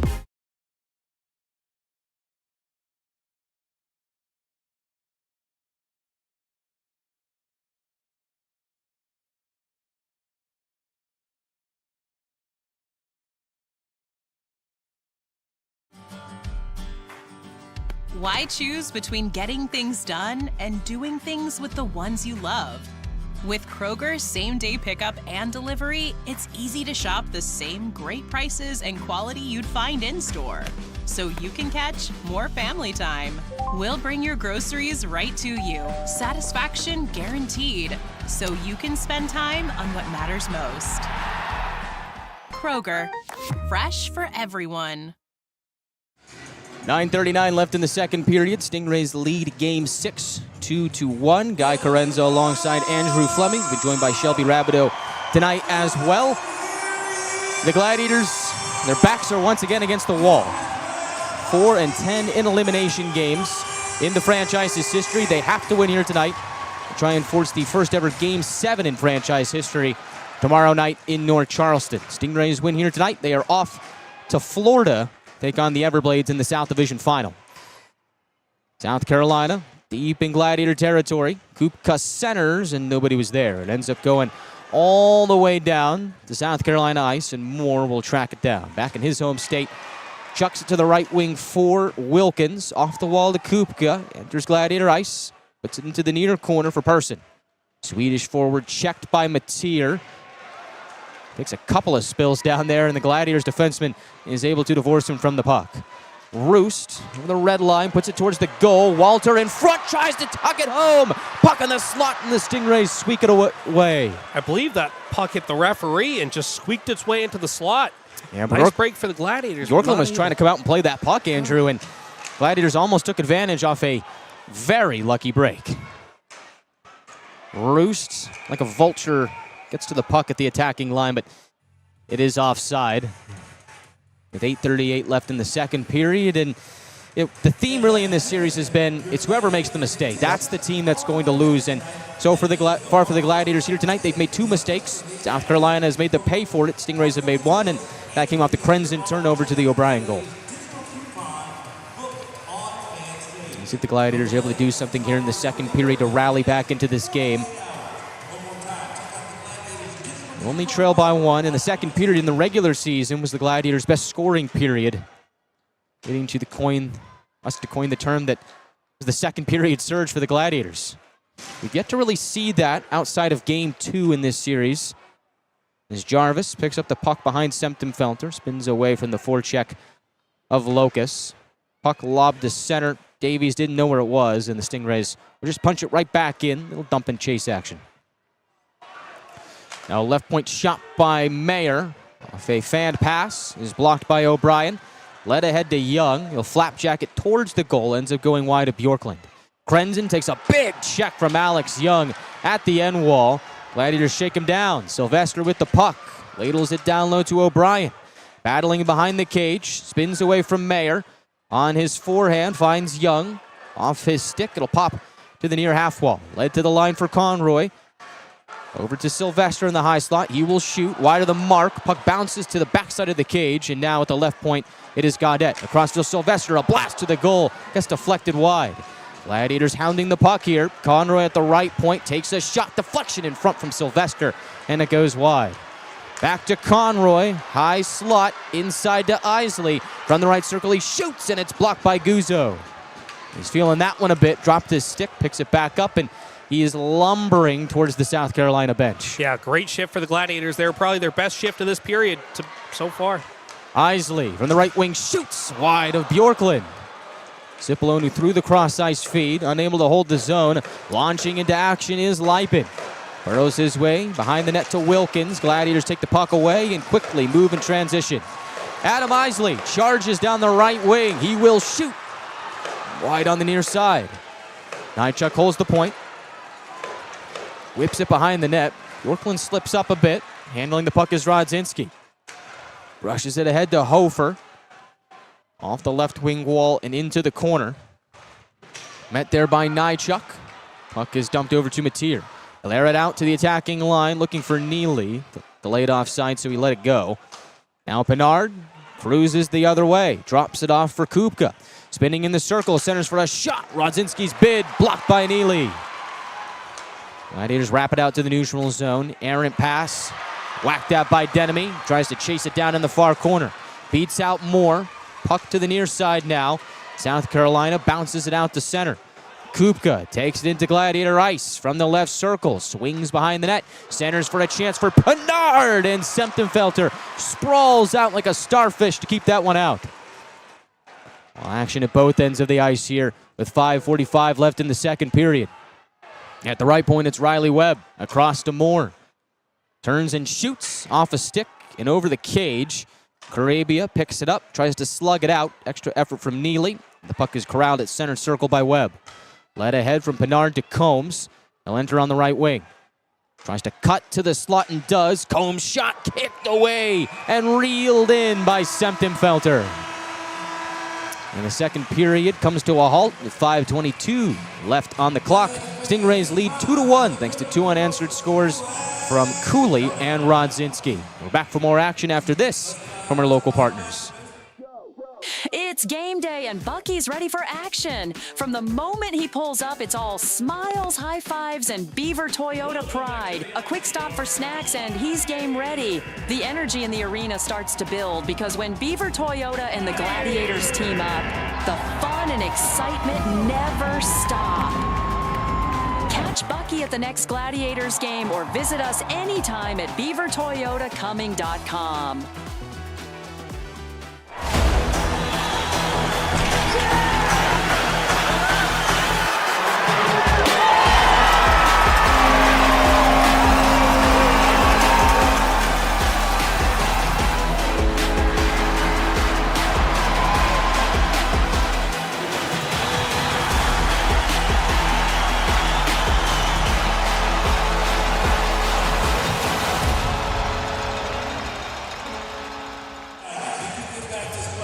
5:22 left in the second period. Stingrays lead 2-1. So good to be back at home with these fans.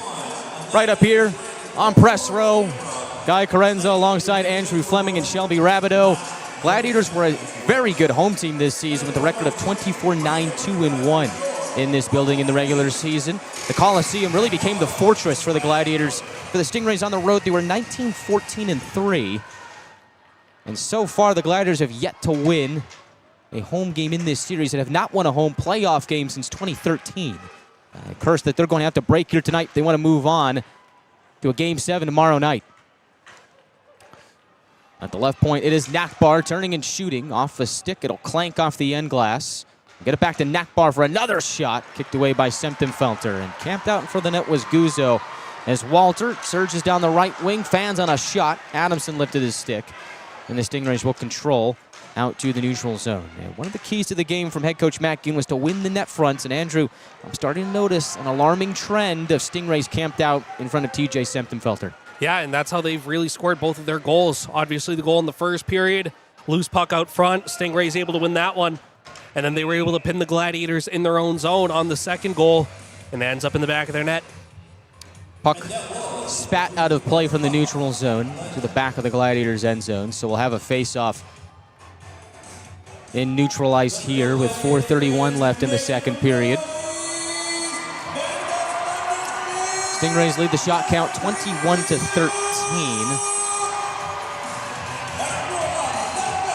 And the interesting thing about Game 5 was that it was the one game that broke the trend of the team that outshot the other had previously lost every game of the series. The Gladiators outshot the Stingrays 47-37 in a wild game, and they were the victor. That is the lone time the team that has outshot the other in this series has won the game. Young out to center circle, pelts the puck off the near corner wall to the far. Skating into it is O'Brien.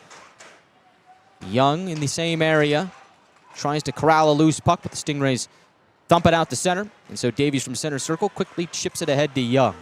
Kept to the outside by Lipin. And we're under 4 minutes left in the second period.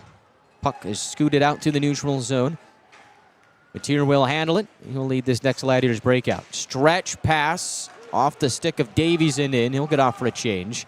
Bjorklund slows it down for DJ King, who already has an assist here tonight on the Rodzinski goal. Pass it to Person, left wing. Over the red line. Makes his way in. Centers for Wilkins. Off the end wall. Person has it behind the net.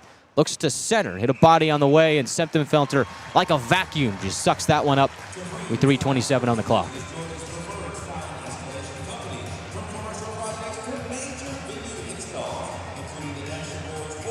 And on the ice right now for the Gladiators, Sylvester, Cipollone, Isley, Conroy, and Gaudette. And in a game like this, Andrew, in a game that hopefully isn't the last for Cody Sylvester, as he's announced his retirement at the end of the season, feels like they need a little bit more from him in a moment like this, in a game like this.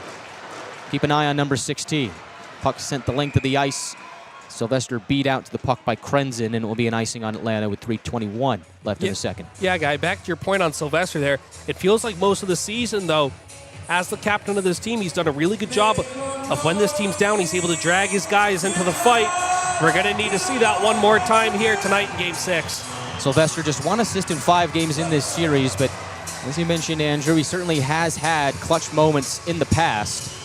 Face off to the right of Semptimphelter. Stingrays win the draw. Rodzinski, point to point for Krenzen. His bid goes off the end wall and is picked up by Kupka. Sent behind the net for Wilkins. Lost a touch on it. Sylvester's got it on the left wing. It's his way out to center ice. Chips it ahead for Isley. Tries to get towards the puck. Held up a bit by Kupka. Hemming it in the right wing is Conroy. Try to find Isley behind the net. Rodzinski is there to break it up. Wilkins' right wing brushes it ahead for Person at center red. Gains Gladiator blue. Whacks it off the right wing wall and down to the trapezoid. Conroy shuffles that out of danger. And now Sylvester once again from the left wing. This time feeds it across to Cipollone. Over the Stingray blue line. Puts a shot on goal. Sneaky one. Hauled in by Bjorklund. And he will get a whistle with 2:33 left in the second. Yeah, nice job by Cipollone there, following up his shot. Gladiators in the midst of a change. Cipollone puts that shot on goal. Bjorklund tried to play that. Maybe the Stingrays try and catch the Gladiators in that change, but Cipollone follows up his shot, force him to freeze it. Glads fans, the final 2 minutes of the second period are Freddy's Frozen Minutes, where the Gladiators score a goal. In the final 2 minutes of the period, everyone in attendance will receive 1 free mini custard at Freddy's on Peachtree Industrial Boulevard. No better time than just about now, Andrew, for the Gladiators to tie this game. You're 30 seconds away from the Freddy's Frozen Minutes. Hofer will drag this puck out to the neutral zone. Chip and chase as he gets around Mateer. Met in the corner by Nychuk. Good takeaway. Nychuk ladles it ahead, but not out of the zone. Blast by King goes wide. Behind the net, it is Hofer. Nychuk once again to save the day. Leads it ahead to Neely. Once again kept in at the line by King. Shot turned aside by Semptimphelter. Third attempt to get out by Neely. Does make its way to center. 2 minutes left in the second. Webb bangs it out to the neutral zone. Nychuk zips it cross ice to Conroy. From the red line, cranks it around the boards to the left wing. Off the bench is Denemy.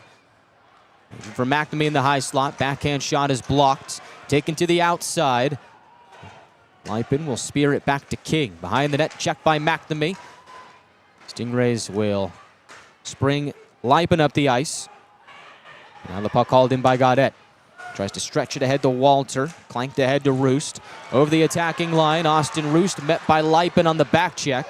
Roost able to trade it off to McNamee. Leaves it for Gaudette. He'll surf the line. Left shot blocked in front of the net. Entangled away from danger. Pitch back out to center. 1:09 left in the second. Conroy over the red line. Gains Stingray blue. Cruising down the right wing. Moves to his forehand in the corner. Met there by DJ King. Puck plundered away. Now the Stingrays will hoist it out to center. Matier will field it with 50 seconds left in the period.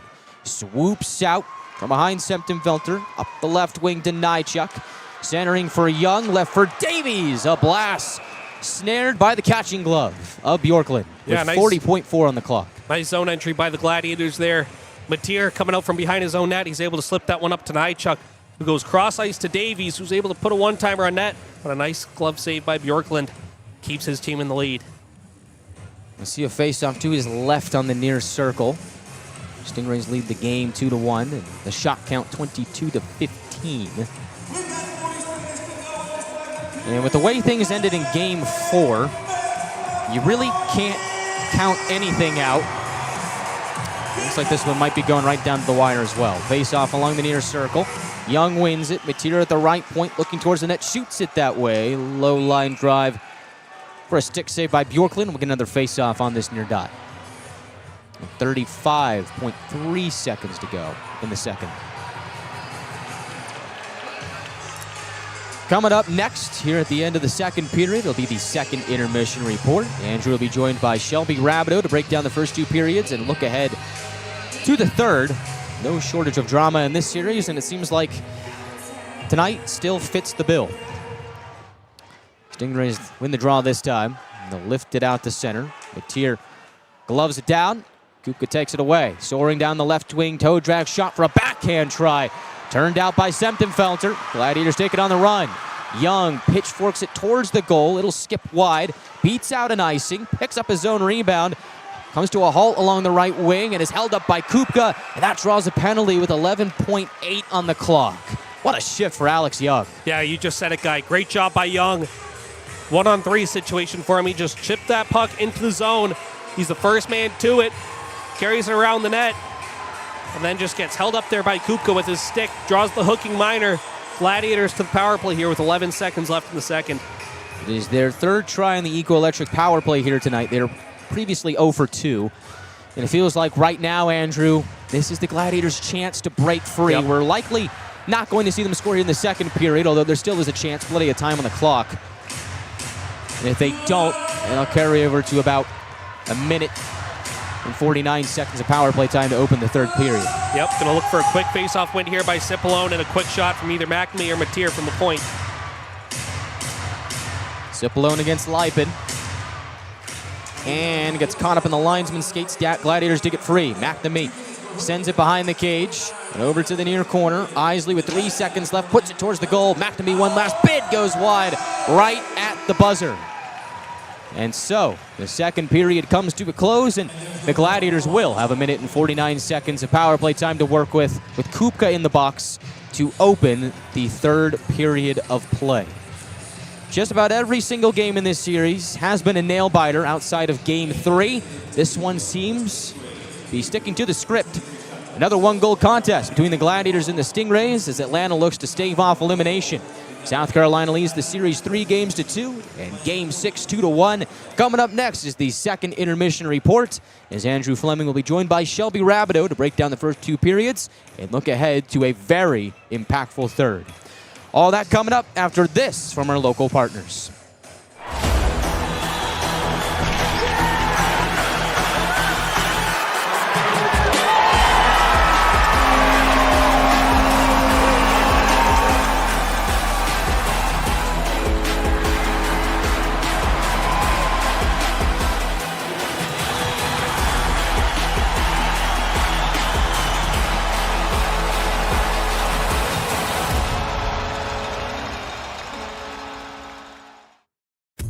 Feels like everyone's trying to copy the $5 biggie bag. So how can you spot a knockoff? It won't taste like Wendy's. This job is easy. When the deal is as fresh as the meal, gotta be Wendy's. Gotta be fresh. Sometimes life's collisions leave us feeling off balance. But at 100% Chiropractic, we know how to get you back on track. We don't just straighten you out, we empower you. We educate you on how to get to the root cause and give you a play-by-play strategy on how to get you back to 100%. We even use lasers.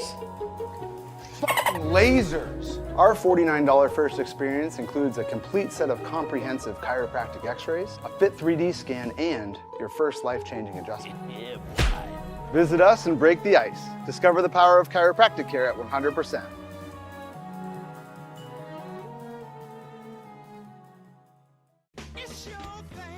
When you need inspiration, it's worth shopping Kroger. For thousands of appetizing ingredients that inspire countless mouth-watering meals.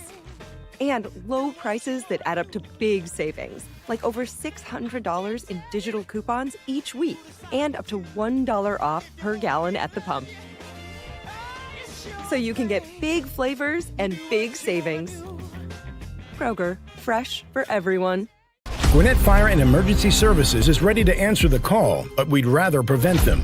Our free home safety survey includes checking smoke alarms, identifying common hazards, and reviewing your family's home escape plan. Schedule yours today. Welcome back to Gas South Arena. Shelby Rabideau here with Andrew Fleming. We're going to be breaking down everything that happened in that second period. But first, let's check in with our scores. South Carolina 2 with 23 shots on goal, and the Atlanta Gladiators 1 with 17 shots on goal. So, Andrew, a little bit different into this period. Last period, we had a penalty kill going into the second. This time, we have a power play going into the third with 1 minute and 49 seconds on that clock. So, what do you think the Gladiators need to do in this power play when they come back in order to tie this game up? Yeah, so talked about a little bit during the first intermission about the 2 power plays that the Gladiators had in the first period. They need more possession. South Carolina is a very aggressive team on the penalty kill. The Gladiators have to take advantage of that. They got to move the puck quickly, not give South Carolina time to foreclose on them, I'll say. We saw that in the first period where they weren't moving the puck quick enough. The South Carolina aggressive penalty kill, able to force turnovers and get clear. So Gladiators have to be on the same page to start this power play. They weren't really on the same page on that power play in the first period. Have to be on the same page, have to work as a 5-man unit, move the puck around a little bit, and hopefully tie this one up early in the third. Now, do you think that, they're having their struggles on that power play because of how good the South Carolina penalty kill is? I think that certainly has something to do with it. The 2 forwards for South Carolina up top on their penalty kill, they're doing a really good job of being aggressive on the Gladiators' puck carries up top. So the Gladiators on the power play, they're trying to go high to low, work the play below the dots, find that man open in the high slot. The Stingrays are doing a really good job of not even letting them get to that point. They're forcing the puck carries for the Gladiators to either dump the puck in where there's a chance that they turn the puck over, or they're forcing the turnovers. They're getting sticks and lanes and they're chipping the puck out of the zone. So I'd like to see the Gladiators enter the zone with possession, get to their setup, and work from there. Now, we started the second period with a penalty kill, and there was another penalty kill in that second period. Did you see any differences in that for the Gladiators from what you saw in the first period? Yeah, I thought it was a pretty good penalty kill for the Gladiators there. Again, good job, sticks and lanes. Just really status quo. Feel like this Gladiators penalty kill has been pretty good tonight. We saw more of that. Yeah, and do you want to break down that goal that took the South Carolina to take over the lead in this game? Yeah, so it was a really good job by the Stingrays. They had a couple of shifts earlier in that second period where they did a really good job working as a 5-man unit. They did a really good job cycling the puck up high, working high to low, getting the D-man involved, covering up high. Just a really nice, fluid 5-man motion from the Stingrays in that second period, and it ends up leading to the goal for Rodzinski there. They're able to work the puck over. They find Nakbar open on the left side. He shoots the puck low off the pad. You call that the POP. It's a pass on pad. He's not necessarily trying to score from there. He's able to go off the far pad of Semtenfelter, and he kicks it just right to Rodzinski, who makes no mistake on the one-timer to give South Carolina the 2-1 lead, their first lead of the night. And then from there, I feel like the South Carolina really kind of controlled that second period. Obviously outshot the Gladiators 12-8 in that second period. So another good period for South Carolina. Gladiators, one period for the rest of their season here. Got to dig deep in this third period. Find a way to try and at least tie this one up. get us to overtime. Did you notice anything different from the first period to the second period when it came to the Gladiators' play? You know, I thought I felt like they almost got caught on the ice a little too long as 5-man units. They'd have opportunities in the offensive zone, and then South Carolina was able to counterattack, get in the Gladiator zone, and kind of pin them in there. We saw that on that second goal for South Carolina, where they had that line for the Gladiators caught out there for 2-3 minutes. And at that point, you know, your legs are tired, not a lot of oxygen going to the brain. You're just kind of running around in your own zone trying to find somebody to cover. South Carolina is able to find Akbar wide open. He puts a shot on goal. Rodzinski taps in the rebound. So would like to see the Gladiators stick more to their structure in their own zone. Obviously, a little breakdown there on the second goal, breakdown on the first goal in that first period for South Carolina. So stick to their structure. Get out of the zone cleanly. I thought South Carolina, again, did a really good job of denying clean zone entries for the Gladiators. They weren't getting out of their zone very cleanly. They're trying to work the puck up to the wingers. Either the winger's not there, or it's a good pinch by the South Carolina defenseman to force the puck into the zone. So Gladiators, it feels like they just kind of got to get on the same page here in this third period to save their season. I want to ask you a little bit about the net fronts. That's one of the keys to the games today. And it was something that Guy and I talked about a lot when it came to games 3 and 4, because it seemed like the Stingrays were very dominant when it came to net presence, and the Gladiators lacked that a bit in game 3, but then they came back game 4 and really kind of played more in front of their own net and in front of the Stingrays net. So what are you seeing today in terms of net front presence for the Gladiators? So in front of their own net, besides the 2 goals, I think the Gladiators have been pretty good in front of their own net. Talked about it in the first intermission a little bit. They did a pretty good job of clearing out rebounds and blocking shots in front of their own net. Now, in front of South Carolina's net, the Gladiators aren't doing a good enough job of making it hard on Bjorklund. They're not really getting into his eye lane from those shots from the point, looking for tips, making sure to get the screen out in front of them. I don't think they've done a very good job of that so far in this game. You know, Bjorklund's given up some rebounds, and he's able to just snatch them right up. There's really no Gladiator presence in front of the South Carolina net. I think if they're going to tie this one up in the third, it's going to be a gritty goal right in front of the net. Need someone to bank in a rebound. Go get in Bjorklund's kitchen, make it hard on him, and bank one home. So you think in order for them to hopefully tie up this game and force it into possibly an overtime, that is one of the keys that they need to do, is have that net front presence in front of certainly. Yeah, they got to get Bjorklund's making all the first saves, but he has given up some rebounds where it feels like if the Gladiators had more of a net front presence, they could create more dangerous opportunities out in front of them if they have a guy at the net front. So would like to see more of that from them in this third period. You know, get in his eye line, make it hard on him. Maybe give him a whack here or there, try and get him off his game. So would like to see, more net front presence from the Gladiators in the zone. And definitely going to talk more about what you want in that third period when we come back. But once again, the South Carolina Stingrays 2 with 23 shots on goal. The Atlanta Gladiators 1, 17 shots on goal. We will see you after the break.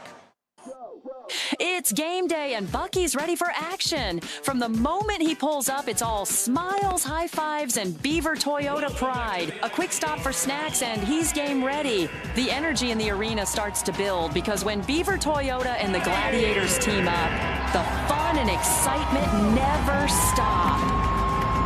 Catch Bucky at the next Gladiators game or visit us anytime at beavertoyotacoming.com. We're 20, and yeah, we're celebrating big. Because in 20 years, we didn't just make the gear. We made hockey cooler. They said we were too loud, too flashy, too different. They told us to tone it down. The Warriors don't tone it down. We go full throttle. And this is just the start. 20 years in and we're just getting warmed up. We're still the brand that makes the gear you can win in, chirping and partying. And if you thought we were bold before, just wait. The next 20 years start now. Need to build a professional brand? Alpha Graphics delivers with stunning signage, graphics, and marketing materials that are exactly what you need to earn clients' trust. Alpha Graphics. Bring your brand to life. Life's too short for ordinary whiskey. Make it infamous.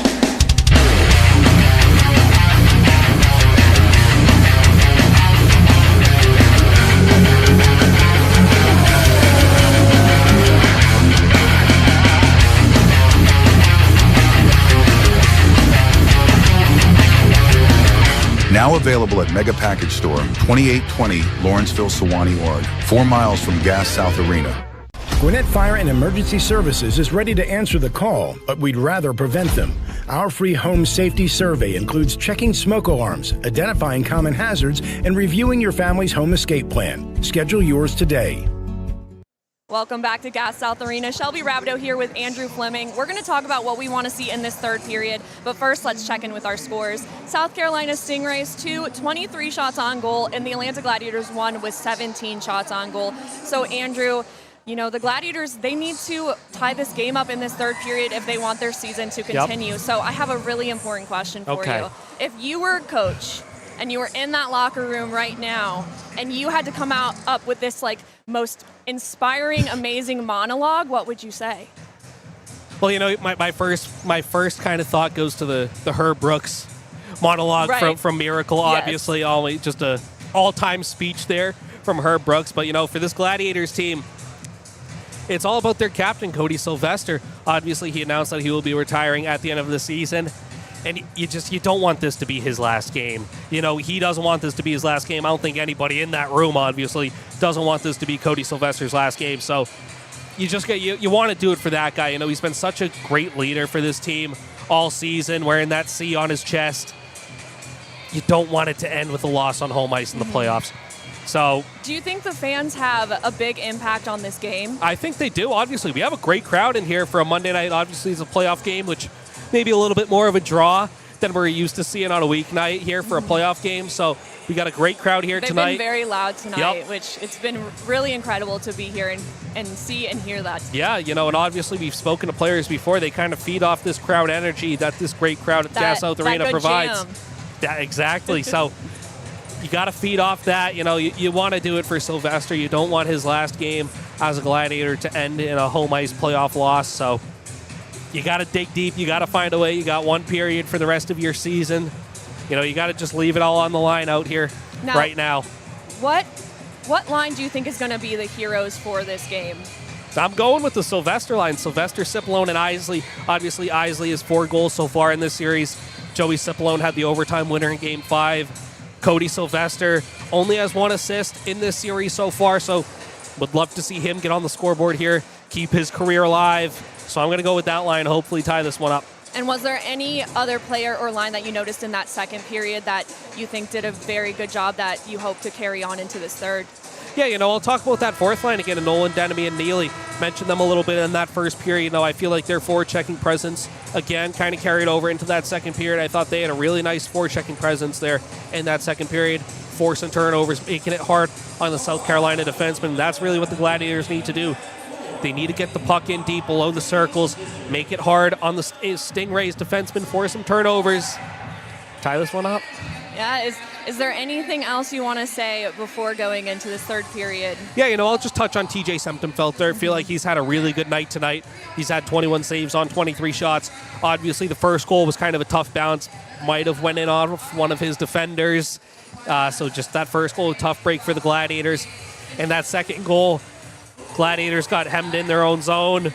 He's able to make that first save, but his rebound just comes out right to Rodzinski, who's able to put it in the back of the net to give South Carolina the lead. But other than that, Semptimphelter's been phenomenal for the Gladiators. He's made a couple of really big glove saves in this game so far. We saw one down at his end of the ice earlier in that second period. He absolutely robbed one of the Stingrays with his glove to keep this one tied at that point. So Semptimphelter's been really good tonight.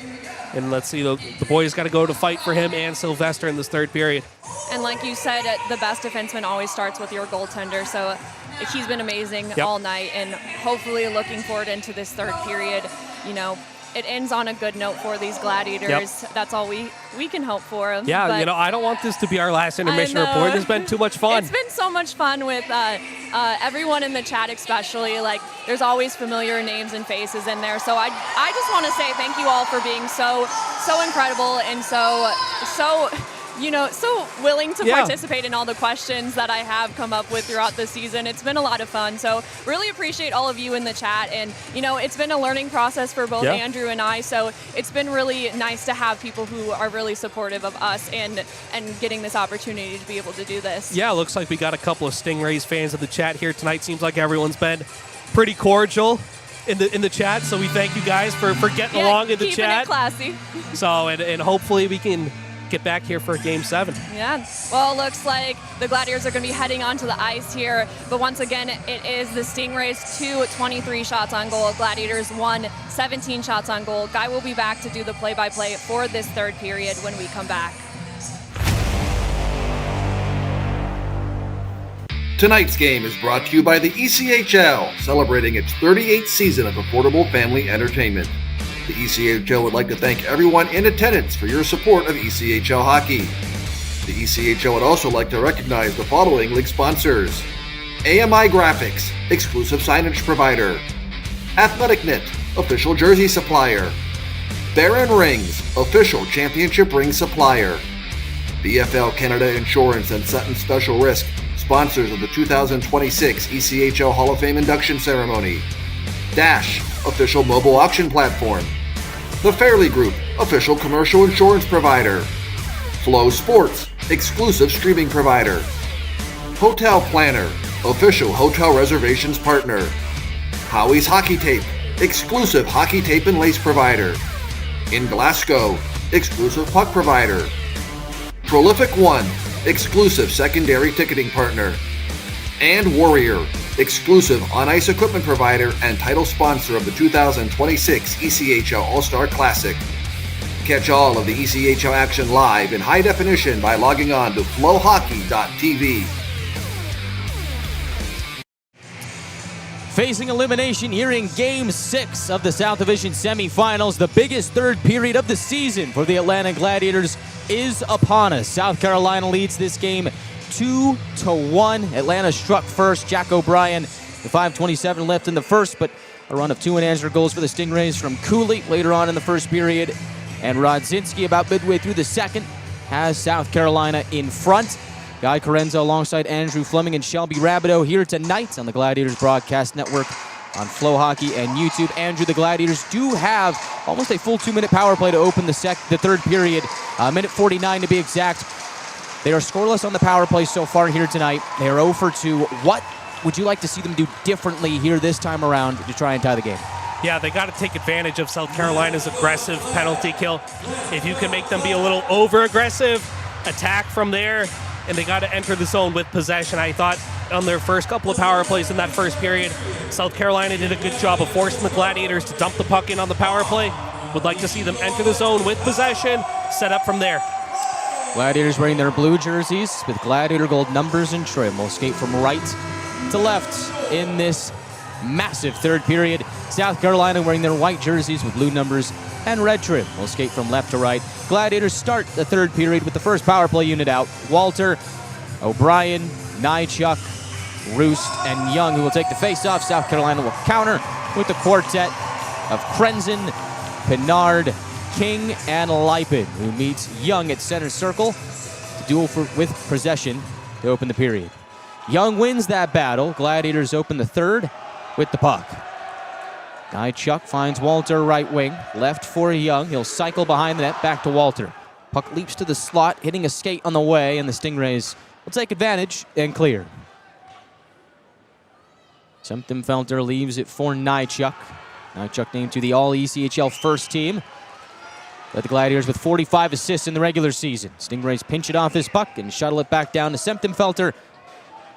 And now we're down to 1:15 on this power play. Came off of a hooking penalty to Kyler Kupka towards the end of the second period.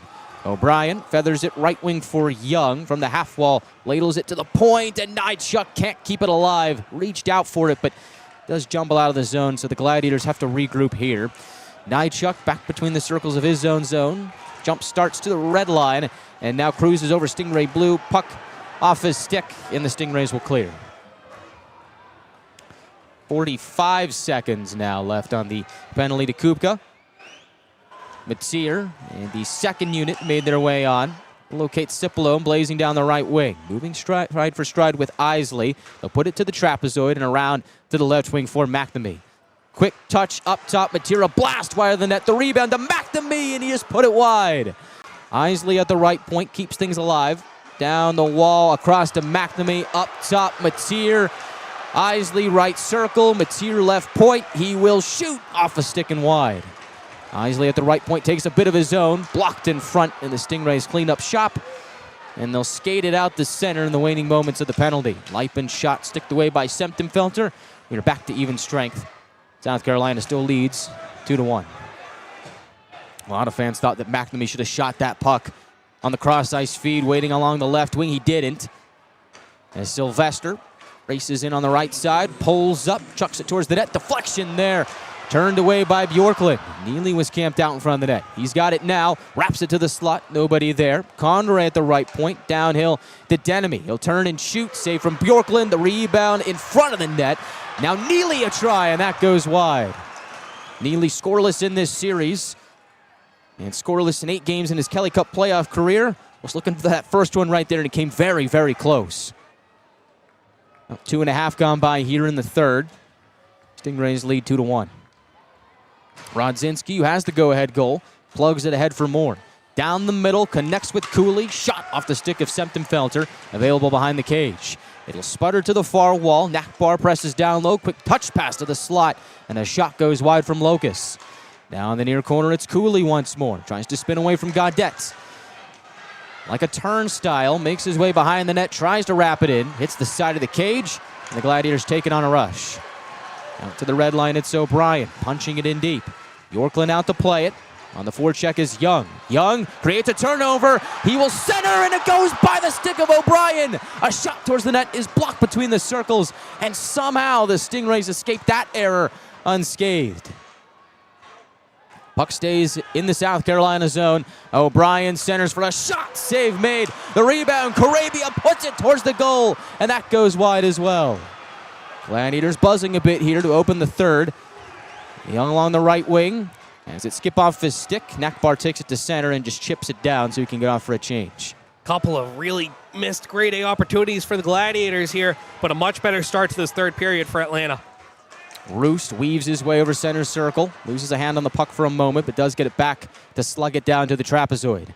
Webb tries to fire it out and will, and that will be an icing with 15:58 on the clock. Oh boy, you said it, Andrew. The Gladiators, I mean, you can't buy better chances than that. First Neely with a couple of chances, and then Young gets in front of Bjorklund trying to play the puck in the trapezoid, and O'Brien was right there between the circles, and the puck skipped off his stick. And there's something that we've been talking about between the breaks, Andrew, is the ice conditions here at Gas South Arena. It was a bit warm earlier here today, crept towards the 80s in terms of temperature today as Matera puts one towards the goal. Walter in front. Puck is kept to the outside, and the Stingrays clear. And the ice right now has a shimmer to it. And through the intermissions, they've been zamming it, and they've been coming out with squeegees to kind of scoop up and squeege away the loose water. And as a result of that, might be playing an impact on the way the puck is acting in this game. As a blocker save by Semptimphelter sends the puck out of play. 15:35 on the clock. And I think that might have been the culprit on that chance for O'Brien. I mean, he's in the right spot. They get that puck to him. It's a tie game. And even after that, the puck comes out high to Carabia. But again, another blocked shot by the Stingrays. Gladiators got to get those shots through from the point. Make it hard on Bjorklund. Make him make those saves. Face off to the right of Semptimphelter. Gladiators win the draw. One of the keys to the game from head coach Matt Ginn was to win the net fronts. And so far, South Carolina's done a better job of that. Saw the heat map of the shots from our great off-ice officials so far, and a lot of South Carolina's shots have come between the circles. Gladiators need to put an end to that here in the third period. Puck behind Semptimphelter. Matera tries to weasel away from Combs. Leipin joins the fray, and so does Cipollone. South Carolina's able to keep. Pinard gets his stick in there. Shot from the left wing, blocked by Cipollone. Tried to send it ahead to Isley, but it's blocked by Pinard. And now a whistle with 5:01 gone by. It looks like both Combs and Matera are going to go here. Got caught up. to the left of Semptimfelter with each other. Fans not happy about the call. 14:59 on the clock. You're going to play for a side. Metier and Combs both in the box for their respective clubs.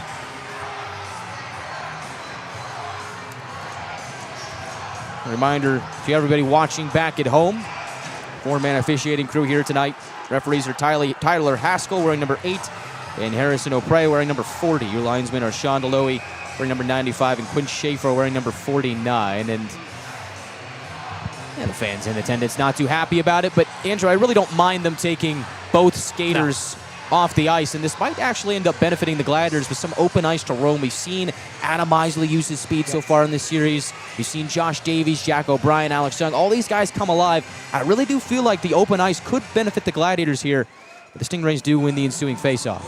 At the right point, it's Moore. Down the wall to Kupka. Across to Adamson. Shot blocked by Davies and sent behind the net where it's grabbed by Gaudet. Keeps it away from the forecheck of Person. Conroy behind the cage, flushed out to the left wing. And he'll pull away from Kupka, trying to sweep his stick at that. And nice job of playing keep away. Gaudet will motor out to the neutral zone. Over the red line. He has his left wing for Davies, but this is a step ahead. Gladiators offside. 29 seconds into the 4-on-4.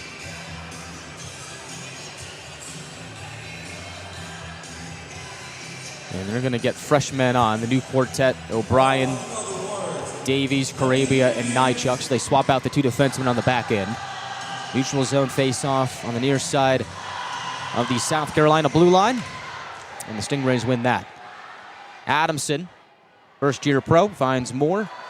South Carolina very methodical in the way they move up the ice. They'll find Cooley drifting down the right wing. He'll pull up along the wall. Make his way to the point. Slither away from Nychuk. Cooley with separation takes a shot. Kick saved by Semptimfelter. Gladiators take it on the run. 2-on-1. O'Brien with Nychuk. They go across, and it's broken up by Moore. 6 minutes gone by in the third. 1 minute left on the 4-on-4. Lone Gladiators goal scored by Jack O'Brien. Stingrays goal scored by Stan Cooley and Romain Rodzinski. Young with a takeaway at his own blue line, finds Walter ahead, leads it to the left wing for Jarvis. He will hold and shoot over the goal. Now Conroy will take it out to center. Win a race against Lipin. Gonna hand on the puck. He'll swoop out with speed to the left wing. Look to ladle it inside. Hits a body, so he keeps it to his own. Conroy, a shot off the stick of Bjorklund, and it stays out. Went up towards the knob area of the stick. Might have hit the blocker as well. Down to 20 seconds left on the 4-on-4. And Rodzinski will handle this behind his own net. Let some time drip off. Fans not too happy about that. Now he'll finally make his way up the ice. He'll drop it off for King. Over the red line he goes. Now Gladiator blue. Drifting down the right wing. King will center over the stick of Lipin. We're back to 5-on-5. Metier and Combs both out of the box. Puck left down at center circle by Pinard. Semptimfelter sticks in the corner. No stick for Semptimfelter right now. Andrew. And he's trying to go get it right now. There he goes. He's going to go pick it up. And he's back between the crease. And more booing as Rodzinski waits behind Bjorklund. Down to 12:30 left in the third. Puck dumped in. It'll go by Semptimfelter to the far corner. Back behind the cage. Stingrays looking to attack here. It's from the right corner. It is Person. Send it back behind the cage. Metier speeds into it. Slams it ahead for Isley right in front of his own bench. Now Isley all tied up with Person. He'll get on for a change. Cipollone centers. Nychuk drops it off, but a no-looker. Nobody was there. Nearly tried to keep the zone, but it ended up fluttering out. And now Gaudet almost fans on a pass. Kupka takes advantage. He will center. Semptimfelter got enough of it. Get it out of harm's way. And now Roost will power through the neutral zone. Austin Roost drops it off. Neely looks to center. Nobody there. Guzzo able to take it away and feather it back out to center. Now Cooley enters Gladiator ice. Takes a stab at it in the near corner. Gaudet closing in on him. Able to plunder the puck away. Stingrays get it back at the right point as Rodzinski holds the zone. Pass down low. Battled for in the trapezoid. Played with a high stick by Gaudet. And the clock will come to a stop with 11:20 left in the third. Stingrays holding on to a 2-1 lead here in Game 6. Gladiators with their backs against the wall. Gotta have one soon. We'll find out if it comes on the other side. South Carolina 2, Atlanta 1. We're back after this. We're 20, and yeah, we're celebrating big. Because in 20 years, we didn't just make the gear. We made hockey cooler. They said we were too loud, too flashy, too different. They told us to tone it down. The Warriors don't tone it down. We go full throttle. And this is just the start. 20 years in and we're just getting warmed up. We're still the brand that makes the gear you can win in, chirping and partying. And if you thought we were bold before, just wait. The next 20 years start now. Life's too short for ordinary whiskey. Make it infamous.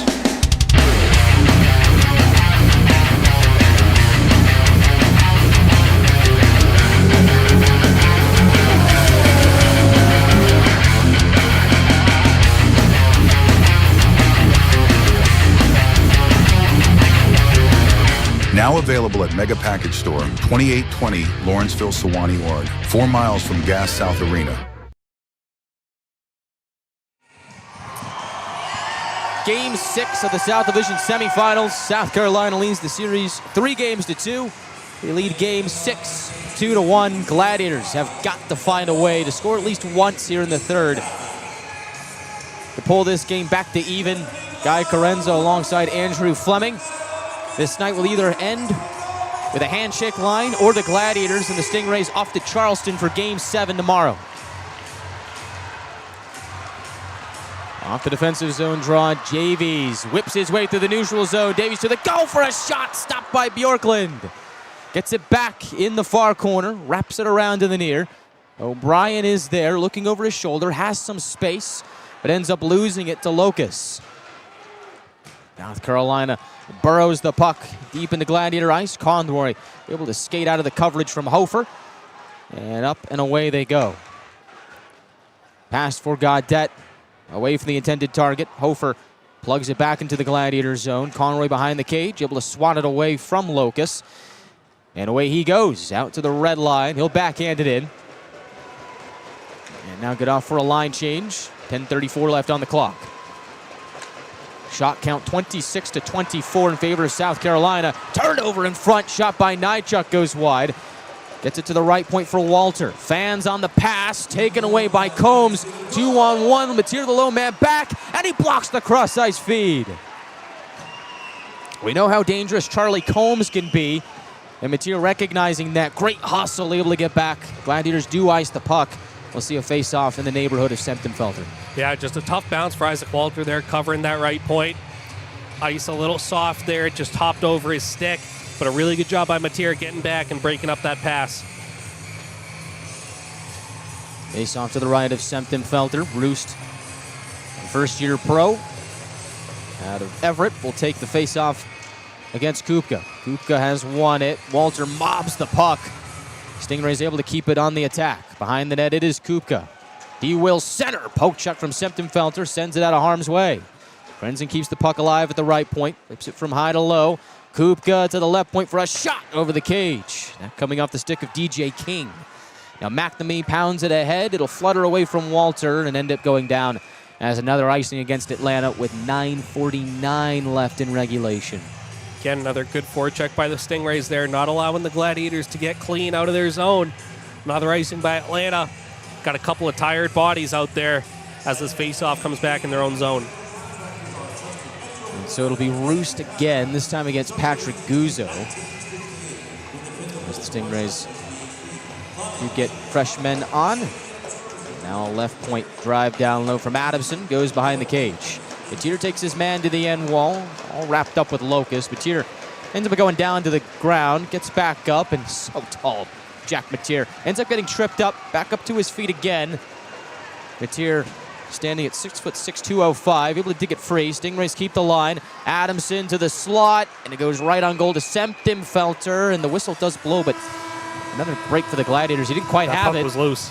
That puck was loose, but they do get the whistle with 9:24 left in the third. Stingrays lead the game 2-1, and the shot count 26-24. Another timeout on the ice. We'll take one as well. We are getting down to crunch time. High drama at Gas South Arena. Stingrays lead Game 6, 2-1.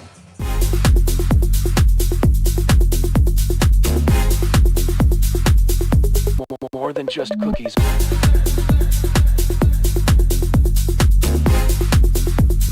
Desserts now in rotation.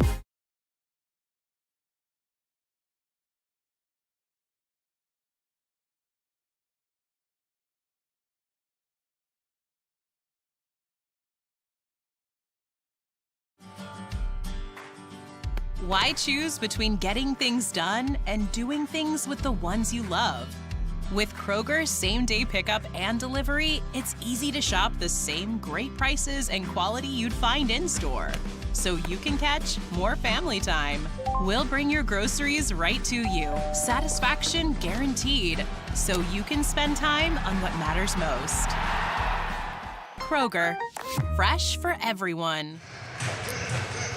9:24 left in the third period of Game 6 of the South Division Semifinals. South Carolina leads the series 3-2, and they lead this game 2-1. Gladiators facing elimination, playing in just their second ever Game 6 in franchise history. We look to force the first ever Game 7 in franchise history tomorrow night. Got some work to do here to go over the midway point of the third. Nolan centers for Isley. He will shoot. Gobbled up by Bjorklund. Didn't get a lot of mustard on that one, did Adam Isley, and the clock will stop with 9:14 left in regulation. And so it looks like this one going to go right down to the wire. The prior 5 games in this series were decided by 1 goal. Gladiators are 2-2 in such instances. And they were 19-8-4-1 in 1-goal games in the regular season. The Stingrays were 17-1, 1-3. Face off to the left of Bjorklund. Cipollone gets a good piece of it, takes it to the corner, makes his way behind the net, tries to wrap it in, but Bjorklund able to put the pad down. Stingrays tap to it off the far wall and out to Gladiator ice. Cipollone sporting the bubble style of mask. Got a couple of stitches up by his left eye as the puck bounces to the slot and Isley puts it wide. From the left circle, he'll turn and shoot again. Save made by Bjorklund, and the rebound swept away by Rodzinski. Stingrays sauce it ahead. Nakbar through the neutral zone. Behind the play, Nolan and Rodzinski going at it. Meanwhile, play still rolls on. Nakbar takes it deep into Gladiator territory. And Conroy's able to fish it away. The Gladiators might have catch another break there. Lucky they didn't get caught for a penalty behind the play. On the red line, I'll chip it ahead to Sylvester. Stingrays turn the favor by bouncing it back into Gladiator ice. Conroy, cross ice to Gaudette. The Denemy at center circle. Chip and chase, it's a loose stick on the way. Denemy whips it to the slot, nobody there. Stingrays pinch it free and lift it back to Nychuk at his own blue line. 8 minutes left in regulation. Puck taken away from Denemy at the Gladiator line. Leipin centers off a skate, and Semptenfelter pounces on it, and the Stingray goes crashing into the crease, and the Gladiators take offense. Now there's Ryan Hofer right in the grill of Semptenfelter, and a couple of pushes and shoves after the whistle. 7:51 to go. Yeah, it's playoff hockey. That's playoff hockey. Really liking this push from the Gladiators in this third period, though. Talked about the second intermission with Shelby a little bit. Wanted to see the Gladiators get more pucks and more bodies to the net front of Bjorklund, and I feel like they've done that a lot in this third period. Just not able to get one to go so far, but they're close. And so maybe a little series of fisticuffs there can continue to ignite the fury in the Gladiators' bellies and look to spring this comeback. Face off to the left of Semptenfelter now. And out of all that, no penalties called.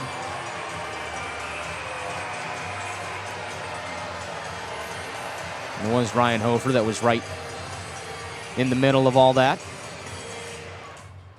Denemy will take the face-off against Leipin on the near dot. Fans getting rowdy. As the face-off won by South Carolina. Long shot by Mayer put wide. Now Denemy moves it right wing, and delayed penalty on South Carolina. Septemfelter was racing towards the bench, but didn't need to get there. South Carolina touched up. And the Gladiators going back to the eco-electric power play for the 4th time tonight. 7:41 left in the third period, and Andrew, it feels like this has got to be their moment. Yeah, I thought that second unit for the Gladiators last power play did a really good job of getting in the zone, establishing possession, and giving themselves a couple of pretty good opportunities there. Now the Gladiators starting here with this power play. Face-off in the South Carolina zone. I'd like to see them win this face-off. Not even give South Carolina a chance to clear the puck. Tie this one up here late. They're going to start with the second unit here. Cipollone to take the face-off with Davies, Isley, Mateer, and McNamee. Penalty to Combs. Gladiators on the man advantage. 0 for 3 so far tonight. Got to make this one count. Isley along the right wing, chucks it up to the point. Mateer keeps it alive. Moves it left wing for McNamee. Chucks it into the near corner. Hit a stick on the way. Now behind the net, it is Krenzen shaking away from the pressure, and he will smack it down the ice for a Stingray clear. Mateer will lead this next charge for Atlanta. Not going to waste any time. Feeds it right wing for Cipollone as we approach 7 minutes left in regulation. Cipollone tries to bounce his way to the right corner. Stingrays fish that free. McNamee holds it in at the left point, feeds it to his right. Isley to Mateer. Right point blast! Blocked in front. McNamee takes a spill, courtesy of Locust. Cipollone scoops up the free puck. Plunges his way to the trapezoid, feeds it right wing. Isley staring down the netminder, creeps his way in for a pass through the slot. Didn't get a stick on it. Now at the left wing, it's McNamee. Takes a shot looking for a tip, didn't get one. And Momentum carries the puck out to the neutral zone. And Mateer will field it in front of his own bench, and the Gladiators will start to send on the first unit. 44 seconds left on the power play. Walter takes it down the middle, tries to feed it across. It's a stick. Pinard was able to get his twig in there. Sputters back to Nychuk. He'll slingshot Walter back up the ice. The rookie sensation moves it left wing for Roost.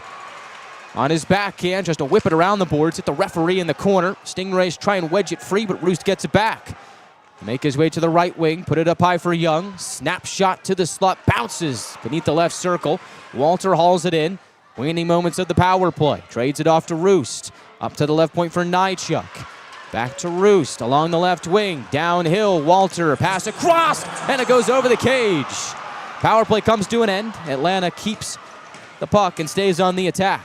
Roost leaves it behind the net for Young, and Bjorklund pushed the net off.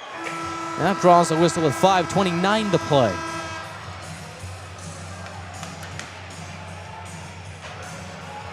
And so we get a media timeout. It's our last of the night. Stingrays lead 2-1 with 5:29 left in the third period of Game 6.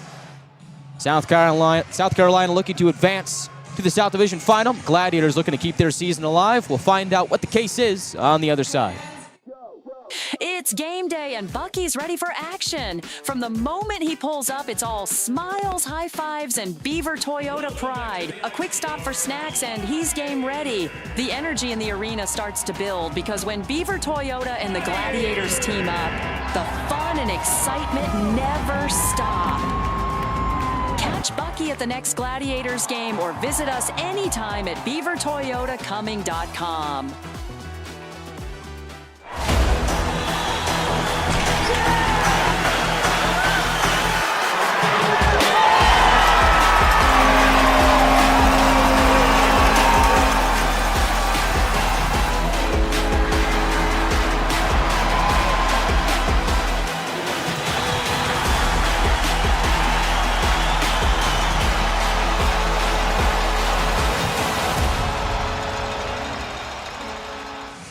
.529 left in the third period. Game 6 of the South Division Semifinals. Stingrays lead this contest 2-1. If South Carolina holds on and wins, they will face Florida in the South Division Final. If the Gladiators come back and find a way to win, Game 7 will be in North Charleston tomorrow night. This face-off in the neutral zone at the net was kicked off by Bjorklund. Interesting placement, not quite sure why. The Gladiators do win the face-off and plug it down to Bjorklund. The Stingrays respond by sending it to the point and back to Gladiator ice. Approaching the final 5 minutes here. Conroy finds Sylvester ahead. Tried to find Neely down the middle, but it glanced off his stick. Cooley takes advantage. Flips it off the corner wall near the Gladiators bench, and that'll draw a whistle with 5:02 on the clock. Well, we've seen a lot of heart. We've seen a lot of hustle from the Gladiators so far in this game, really in this third period, Andrew. I think we're going to see it to its fullest extent here for the final 5 minutes. Yeah, we're going to have to if the Gladiators want to keep their season alive. I really like this third period so far. Just not able to get one to go so far. False. Well, they do let that face-off go. Rolls in on Semptim-Felter. 5 minutes left. Nychuk will lead the charge, passing left wing for Denemy. Backhands it ahead for Neely. Races his way down the left wing. Neely on the backhand, puts it off the outside of the cage. Snatched by Krenzen. Pass ahead, moves by Denemy and out to center. Right wing Wilkins pulls up and shoots. Angle off the end wall, it'll go to Person. Up top to Moore. He will shoot. Glove save Semptim-Felter with 4:32 on the clock.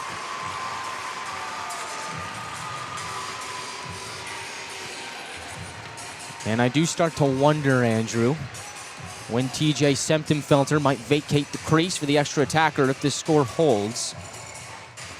Yeah, it all depends on the Gladiators getting out of their zone and sustaining zone pressure in South Carolina's end.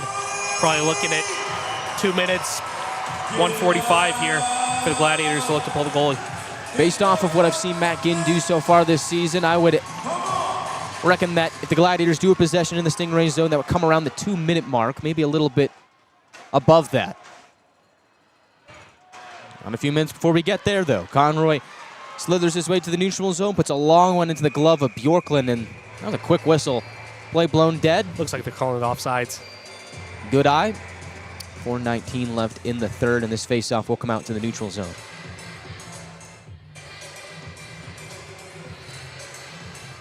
It's for the Gladiators on the ice right now. Cipollone, who's the Game 5 hero in double overtime. Isley, Nolan, Conroy, and Carabia. Stingrays lead Game 6 2-1. South Carolina looking to close out the series. Gladiators fighting to live another day. Stingrays shuck the puck out to the neutral zone. Carabia pulls it in front of the Stingrays bench. Gomes takes it back. Wires it in deep behind Semptim-Felter. 4 minutes left in regulation. Carabia passes left wing for Conroy. Over the red line. Flips it in down the middle. Cipollone almost got a piece of it, but the Stingrays put it out to center circle. Nychuk waits for everybody to get back on side. Pumps the puck in. It's played by Moore. He'll skyhook it out to center, where it skips to Mateer. 3:35 on the clock. Krenzen from the red line. Snaps one over the goal. Nychuk in the left corner. Stretches it up the ice for Neely. Pass it left wing for Sylvester. Back to Neely. From the half wall. Leaves it for Nychuk. Deking down the wall. Puts it off the end wards for McNamee. Trades it off to Nychuk. Up to the right point for Conroy. And it leapt off his stick. And Semptim-Felter will come out to rescue it, but not better of it. Actually leaves it for Conroy, who was able to track it down. And the ice playing tricks on the Gladiators here today. 3 minutes left in regulation.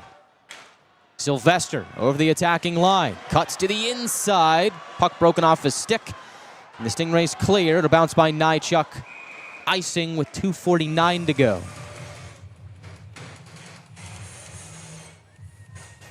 See, Coach Ginn's got the board out here. Looking to drop a play without taking his time out. Matt Ginn led this team to a 44-23, 4-1 record. Looks like they're trying to get Semptim-Felter out of the net. And he is off. Extra attacker is on. 6 on 5 for Atlanta. Young will take this draw against Cooley to the left of Bjorklund. Gladiators win it. Davies to Nychuk. Across to Roost. Down to the wall for Young. Back to the right point for Roost. Young once more, centering for Walter. Down low, it is O'Brien. Up to the left point for Nychuk. Back to O'Brien. Left wing shot, stopped by Bjorklund. Stingrays fish the puck free, skip it the length of the ice. icing with 2:23 to go. Big face-off win there by Alex Young to keep that play in the zone for the Gladiators. But again, Stingrays doing a good job of just keeping everything to the outside. We saw the Gladiators tie the game with 65 seconds left in Game 4 before Romain Ronzinski scored 37 seconds later to win the game for South Carolina. And the Gladiators have another magic moment in them. Nychuk at the right point, sends it to the wall for Young. Now behind the cage, Walter couldn't get a hand on it, neither could O'Brien. Gladiators look to keep the zone, and Roosdahl tied up. They will for a moment. Stingrays kick it out the center, and the Gladiators have to regroup. And now we are down to 2 minutes. Stingrays lead 2-1, looking to advance to the South Division Final. Gladiators want to force a Game 7. Walter from the high slot has it poked away. Lipin to the empty cage, and he'll score.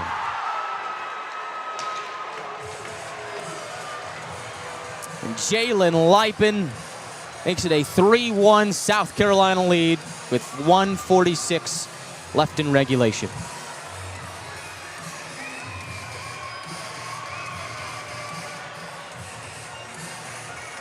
Nychuk dove, tried to get a piece of that puck, but Lipin able to scurry away.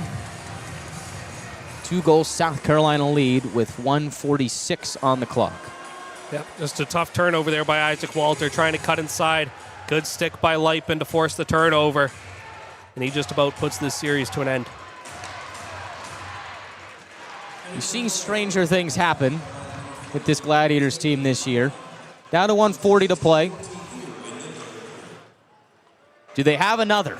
McNamee chucks it in deep. Semptimphelter back to the bench. The extra checker comes back on. It is Isley. Sylvester a shot. That whistles wide. Isley clamps down along the right wing. Puck leaks free to Cipollone. Puts it up top for Mateer.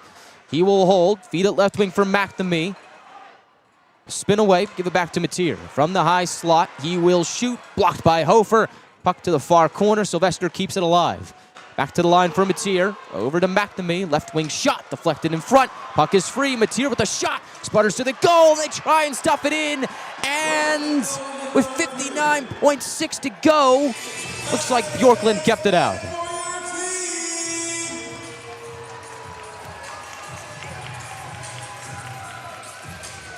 Garen Bjorklund has been a huge difference maker in this series for South Carolina, and he's come up with some timely saves here in Game 6. Stingrays on the brink of advancing to the South Division Final. They lead this game 3-1.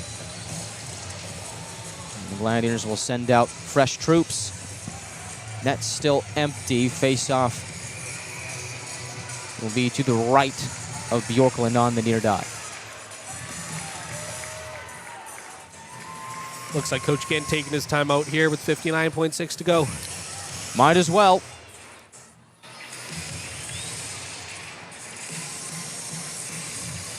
So, a minute to tie it. Gladiators down by 2. Really feels like Andrew, especially down by a deuce. Gladiators need to get shots on goal, and the best thing they can do after that is just crash the crease and hope you can get something to go. Yeah, that's exactly what they just did on that last stoppage. Eric Neely getting in on the net, ended up getting shoved into the net, into Bjorklund, but big body out front trying to bang home a rebound, just not able to get it to go.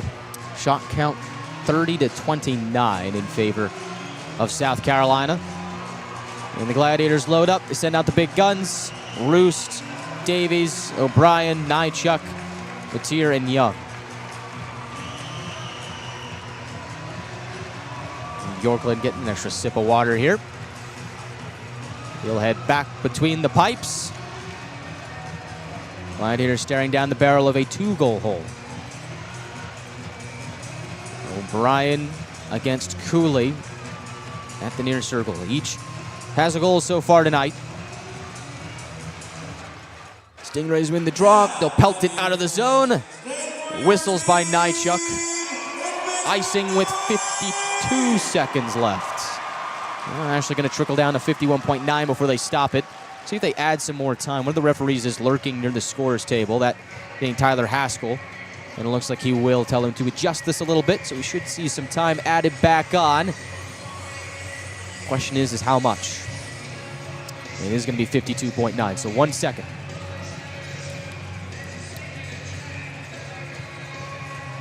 Face off to the left of Bjorklund. Young will take this against Leipin.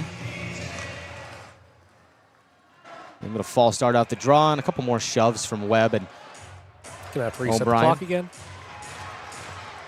No time seemed to drain off of it. 52.9 still. Every fan in attendance up on their feet. Nychuk down the right wing wall. Gets tripped up at the goal line. Gladiators center over the stick of O'Brien, but Pinard touches up, and with 44 seconds left, going to be a power play for the Gladiators. It'll be an offensive zone face-off, and so the net can stay empty, and it'll be 6-on-4 here to make things a little bit more interesting.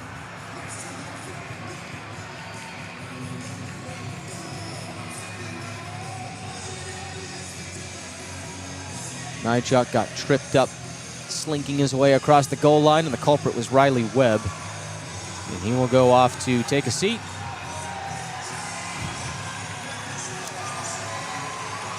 Never say never, right, Andrew? I mean, you throw up a Hail Mary, you throw up a pair, and who knows?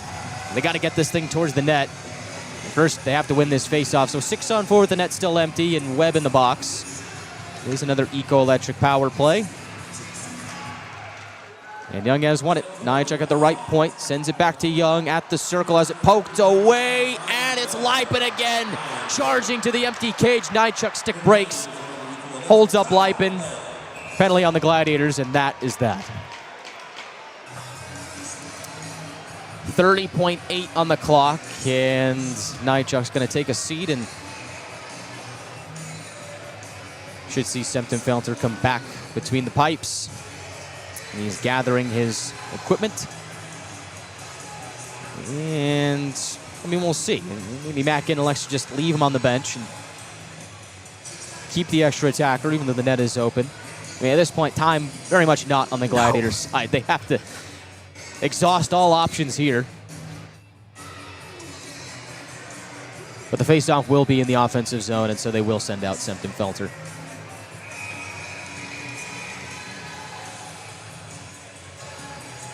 So back to the blue paint he goes. Still 5 Gladiators on the ice, though. And yeah, they're going to have to send somebody off. And Adam Isley will go. So Sylvester, Matier, Cipollone, and Conroy on the ice for the Gladiators. And Cipollone will duel against Kuka. Cipollone wins it. Conroy takes it up the ice. Sempton-Felter back to the bench.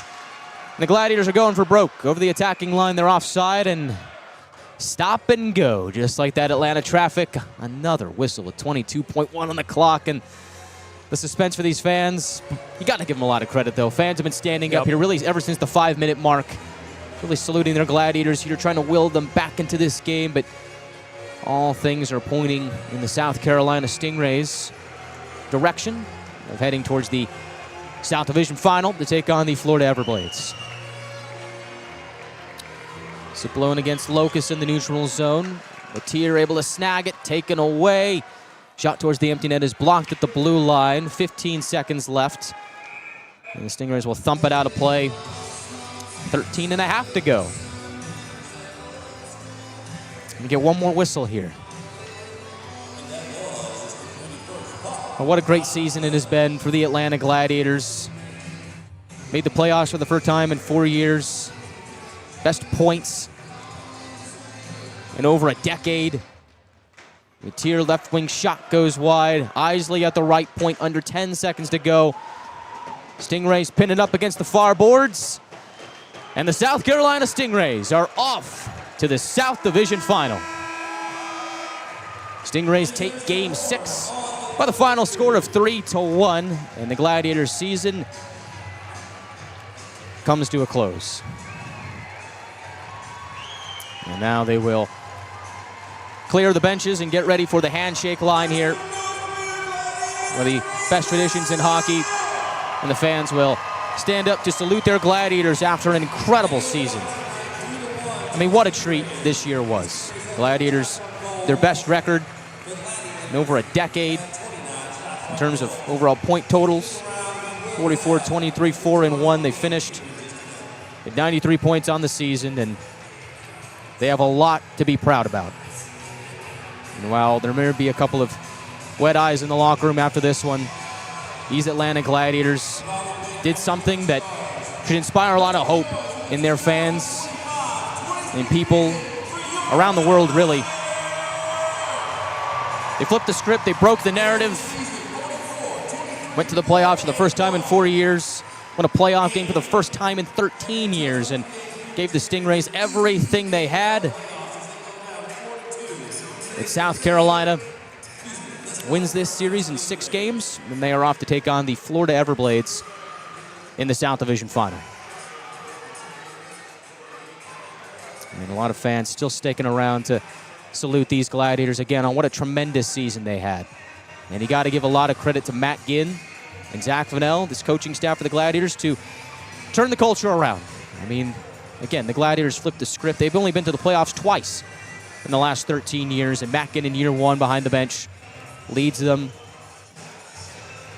to a playoff berth. Again, gave the Stingrays everything they could handle.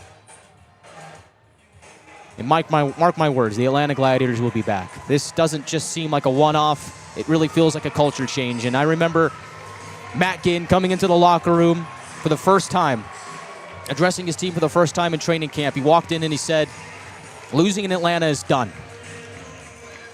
It's over. And he meant that. And he executed on it. And so did this team. And they have so much to be proud for. And for Cody Sylvester, if this really is it for him, if this is his final hockey game in his professional career, heck of a ride it's been, and congratulations to him and his wife and his family on an outstanding career, and the fans will salute him here and the rest of the Atlanta Gladiators.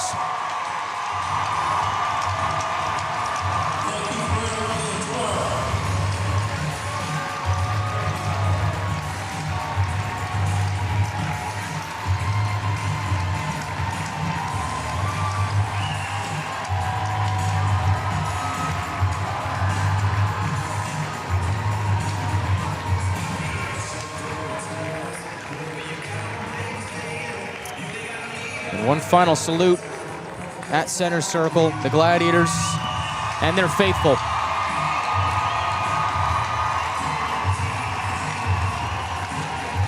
For all the hardships and the tough times over the years, this team gave these fans a season to remember and memories that will last a lifetime.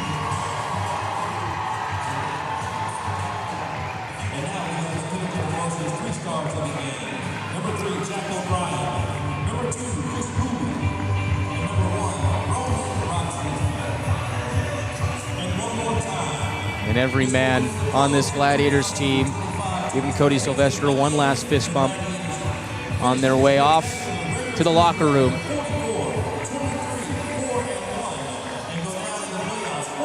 Somber moment for the Gladiators, but they go out with a bang.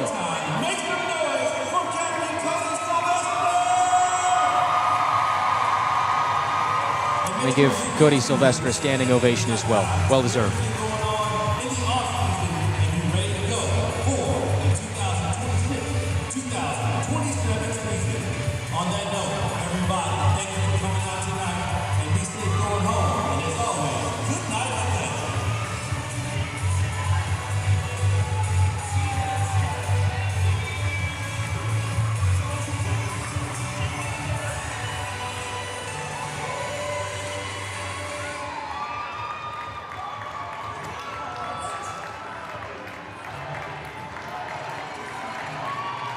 The chants of Cody echo through the building as Cody Sylvester leaves the ice for the final time. South Carolina tapes Game 6 by the final score of 3-1. They win the series in 6 games, 4-2, and they are off to take on the Florida Everblades in the South Division Final. We are back in 30 seconds to wrap this one up on an incredible 2025-26 season here in Duluth.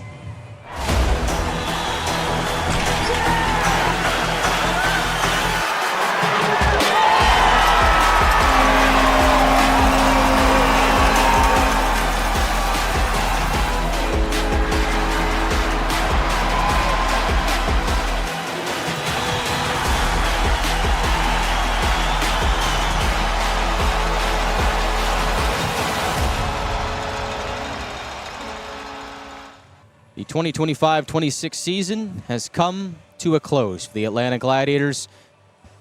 They made some noise this season. Dang it, they made some noise. And these Gladiators have a lot to be proud of, but the season has come to the end.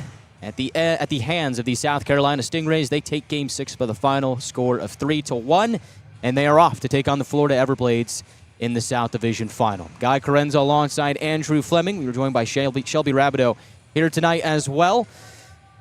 It's tough, Andrew, to see the season come to an end. And, I mean, fans still don't want to leave the building. They're still hanging around. And, you know, I think this season in so many ways was incredible. I mean, you think about what this team was able to do, the 44-23 4-1 record, 93 points. I mean, their best point total in years. And, you know, for all the hardships and the tough times that these fans have gone through, they deserved a season like this. And hats off to Matt Ginn, Zach Fennell, the Atlanta Gladiators for putting together quite the squad. And they gave the Stingrays everything they had in this series. And it feels like they're close, Andrew. It feels like they are close. And it feels like not just a one-off, but it feels like a stepping stone in terms of a real culture change for the Atlanta Gladiators into becoming a great franchise again like they were in their early days. And I feel like this was the first path to that. A lot of credit to this team. And here in Game 6, Gladiators are here because of that tenacious, aggressive attitude, the positive, upbeat attitude of saying, you know what, we're down 3-1 in the series, but we can give it everything we got. And Joey Cipollone was the hero in Game 5 in double overtime to force this game. And Gladiators come to Duluth, and they get off to a hot start in terms of the scoring side of things. Stingrays did take the upper hand in terms of momentum to begin this game, Andrew, but all it took was one turnover. Jack O'Brien puts it in off the flimsy pass from Nolan Krenzen in the near quarter, and the Gladiators had a 1-0 lead in the final 5 minutes of the first period. Yeah, you know, the Gladiators, talked about it before the game, they survived that first 10-minute rush from South Carolina. O'Brien able to get them on the board there with a very opportunistic goal to give the Gladiators the early lead in this Game 6. South Carolina responded about 3.5 minutes later. 2:01 left in the first period. Just a tough play. Stingrays crash the crease. Gladiators are front. Ends up going down as a goal for Stan Cooley. I think the Gladiators in a hurry tried to clear that puck and ended up going in the back of their own net. And the game was tied, and that gave South Carolina some life. Move on to the second period. And the Stingrays add another, ends up being the game-winning goal as Romain Rodzinski scores from Justin Nakbar and DJ King to give South Carolina a 2-1 lead.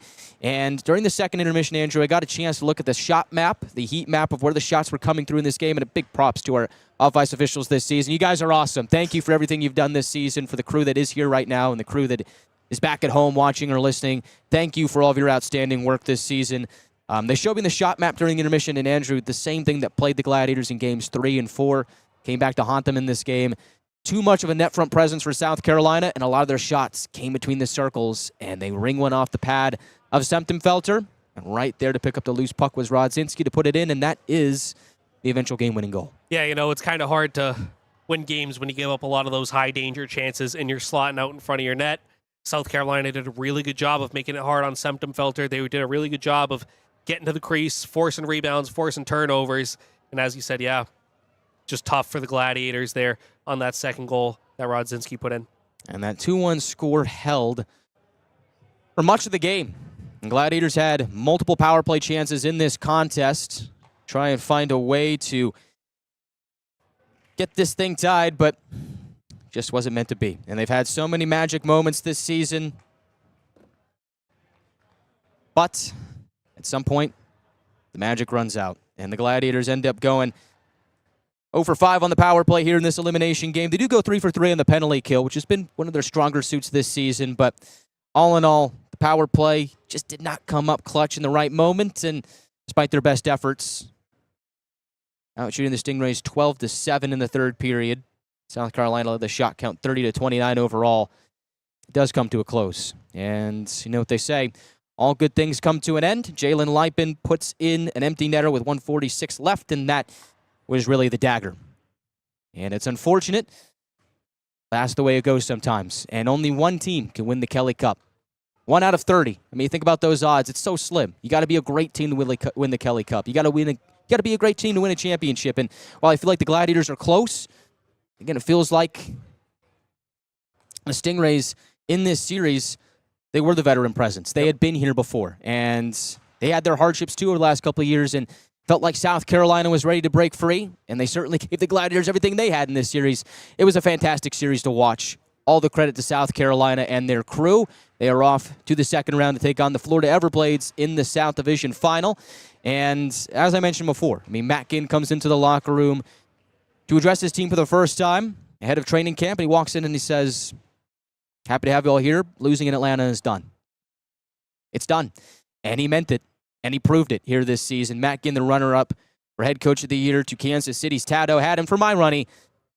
Ginner had to. He had to have been the front runner, but the voters voted Tado, who had a great season for Kansas City in his own right. But what Matt Ginn was able to do this season with Zach Fennell and this Gladiators squad, it was nothing short of incredible. And it made for a marvelous season, filled with ups and downs like every season has, but man, were those magic moments so awesome.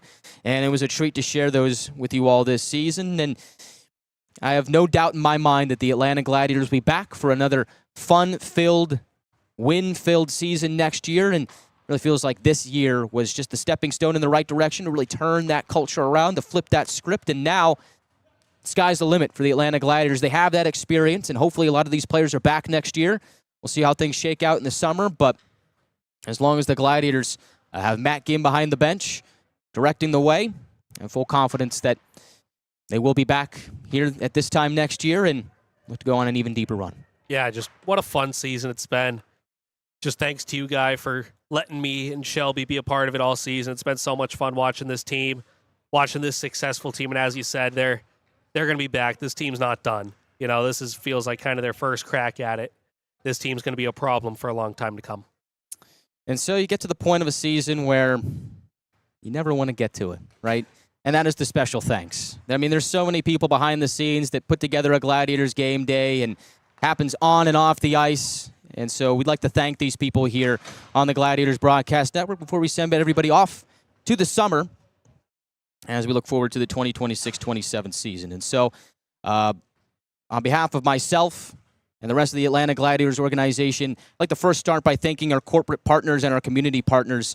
It really feels like, and with this being my first year here in Atlanta, from what I've been told, it really feels like we took the next step with our community partners this season. The watch parties were awesome throughout the course of the playoffs.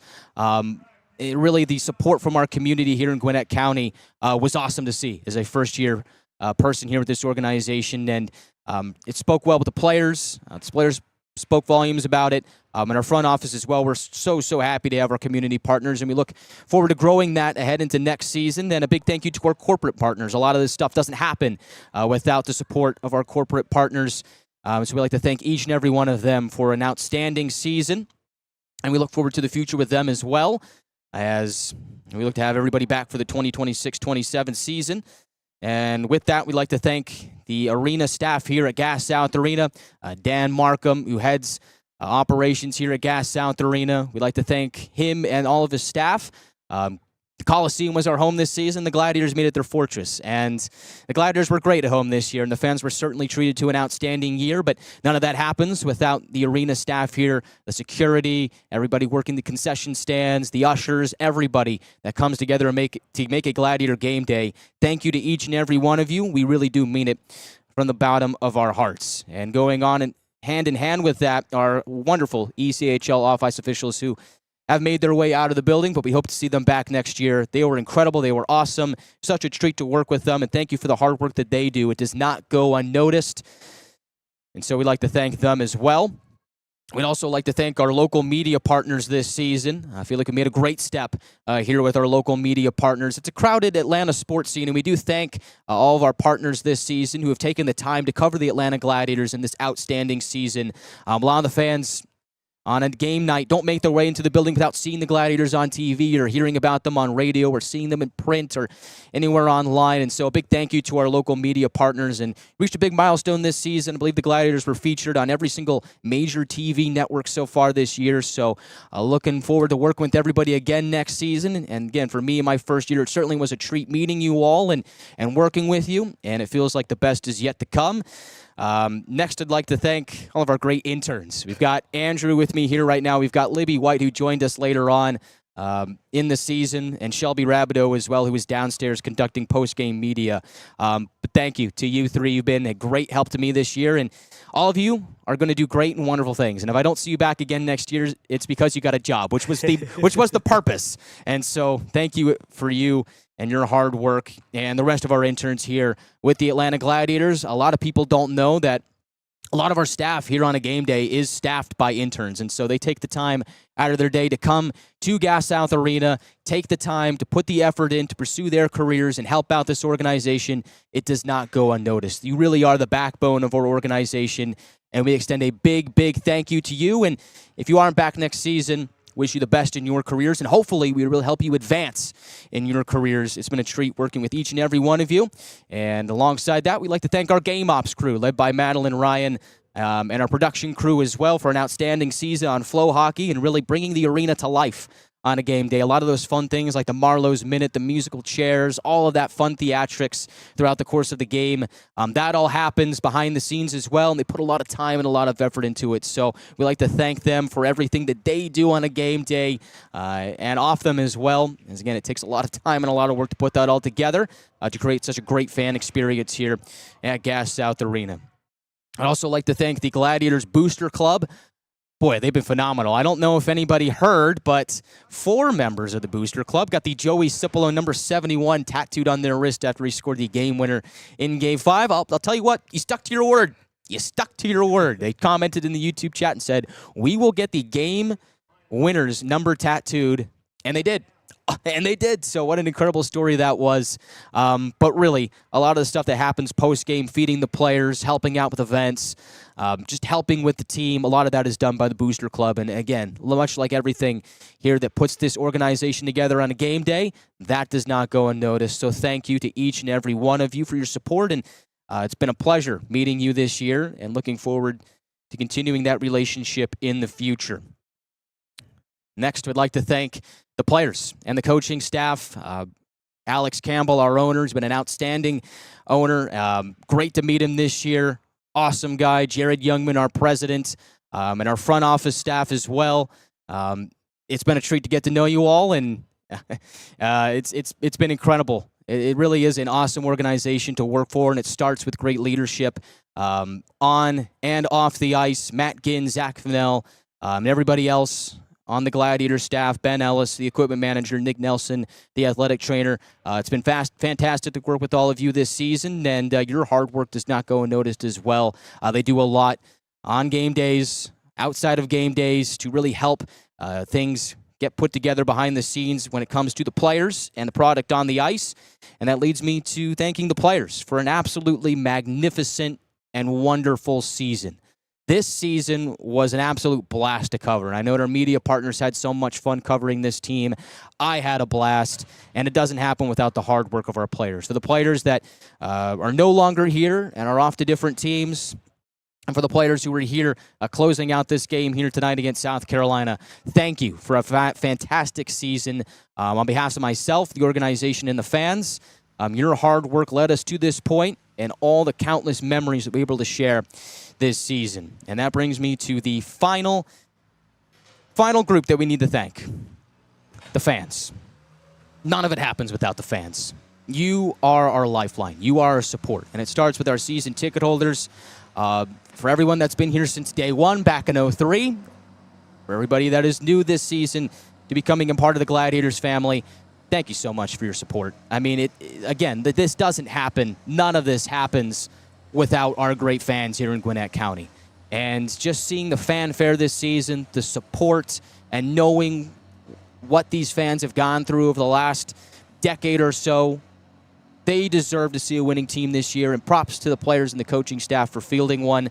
But they really are the lifeblood to this place. I mean, it really, to me, is no wonder why the Gladiators had 24 home wins this season, because when you got fans like that, they make it easy. So thank you all to each and every single one of our season ticket holders and every single fan that walked into the building on a game day this season, home and away, to support the Atlanta Gladiators. It is that support that keeps things going, keeps the Gladiators fandom alive, and just gets bigger and better every year, baby. Can't wait to see you all back next season as the Gladiators look to expand on this Kelly Cup playoff berth for the first time in 4 years.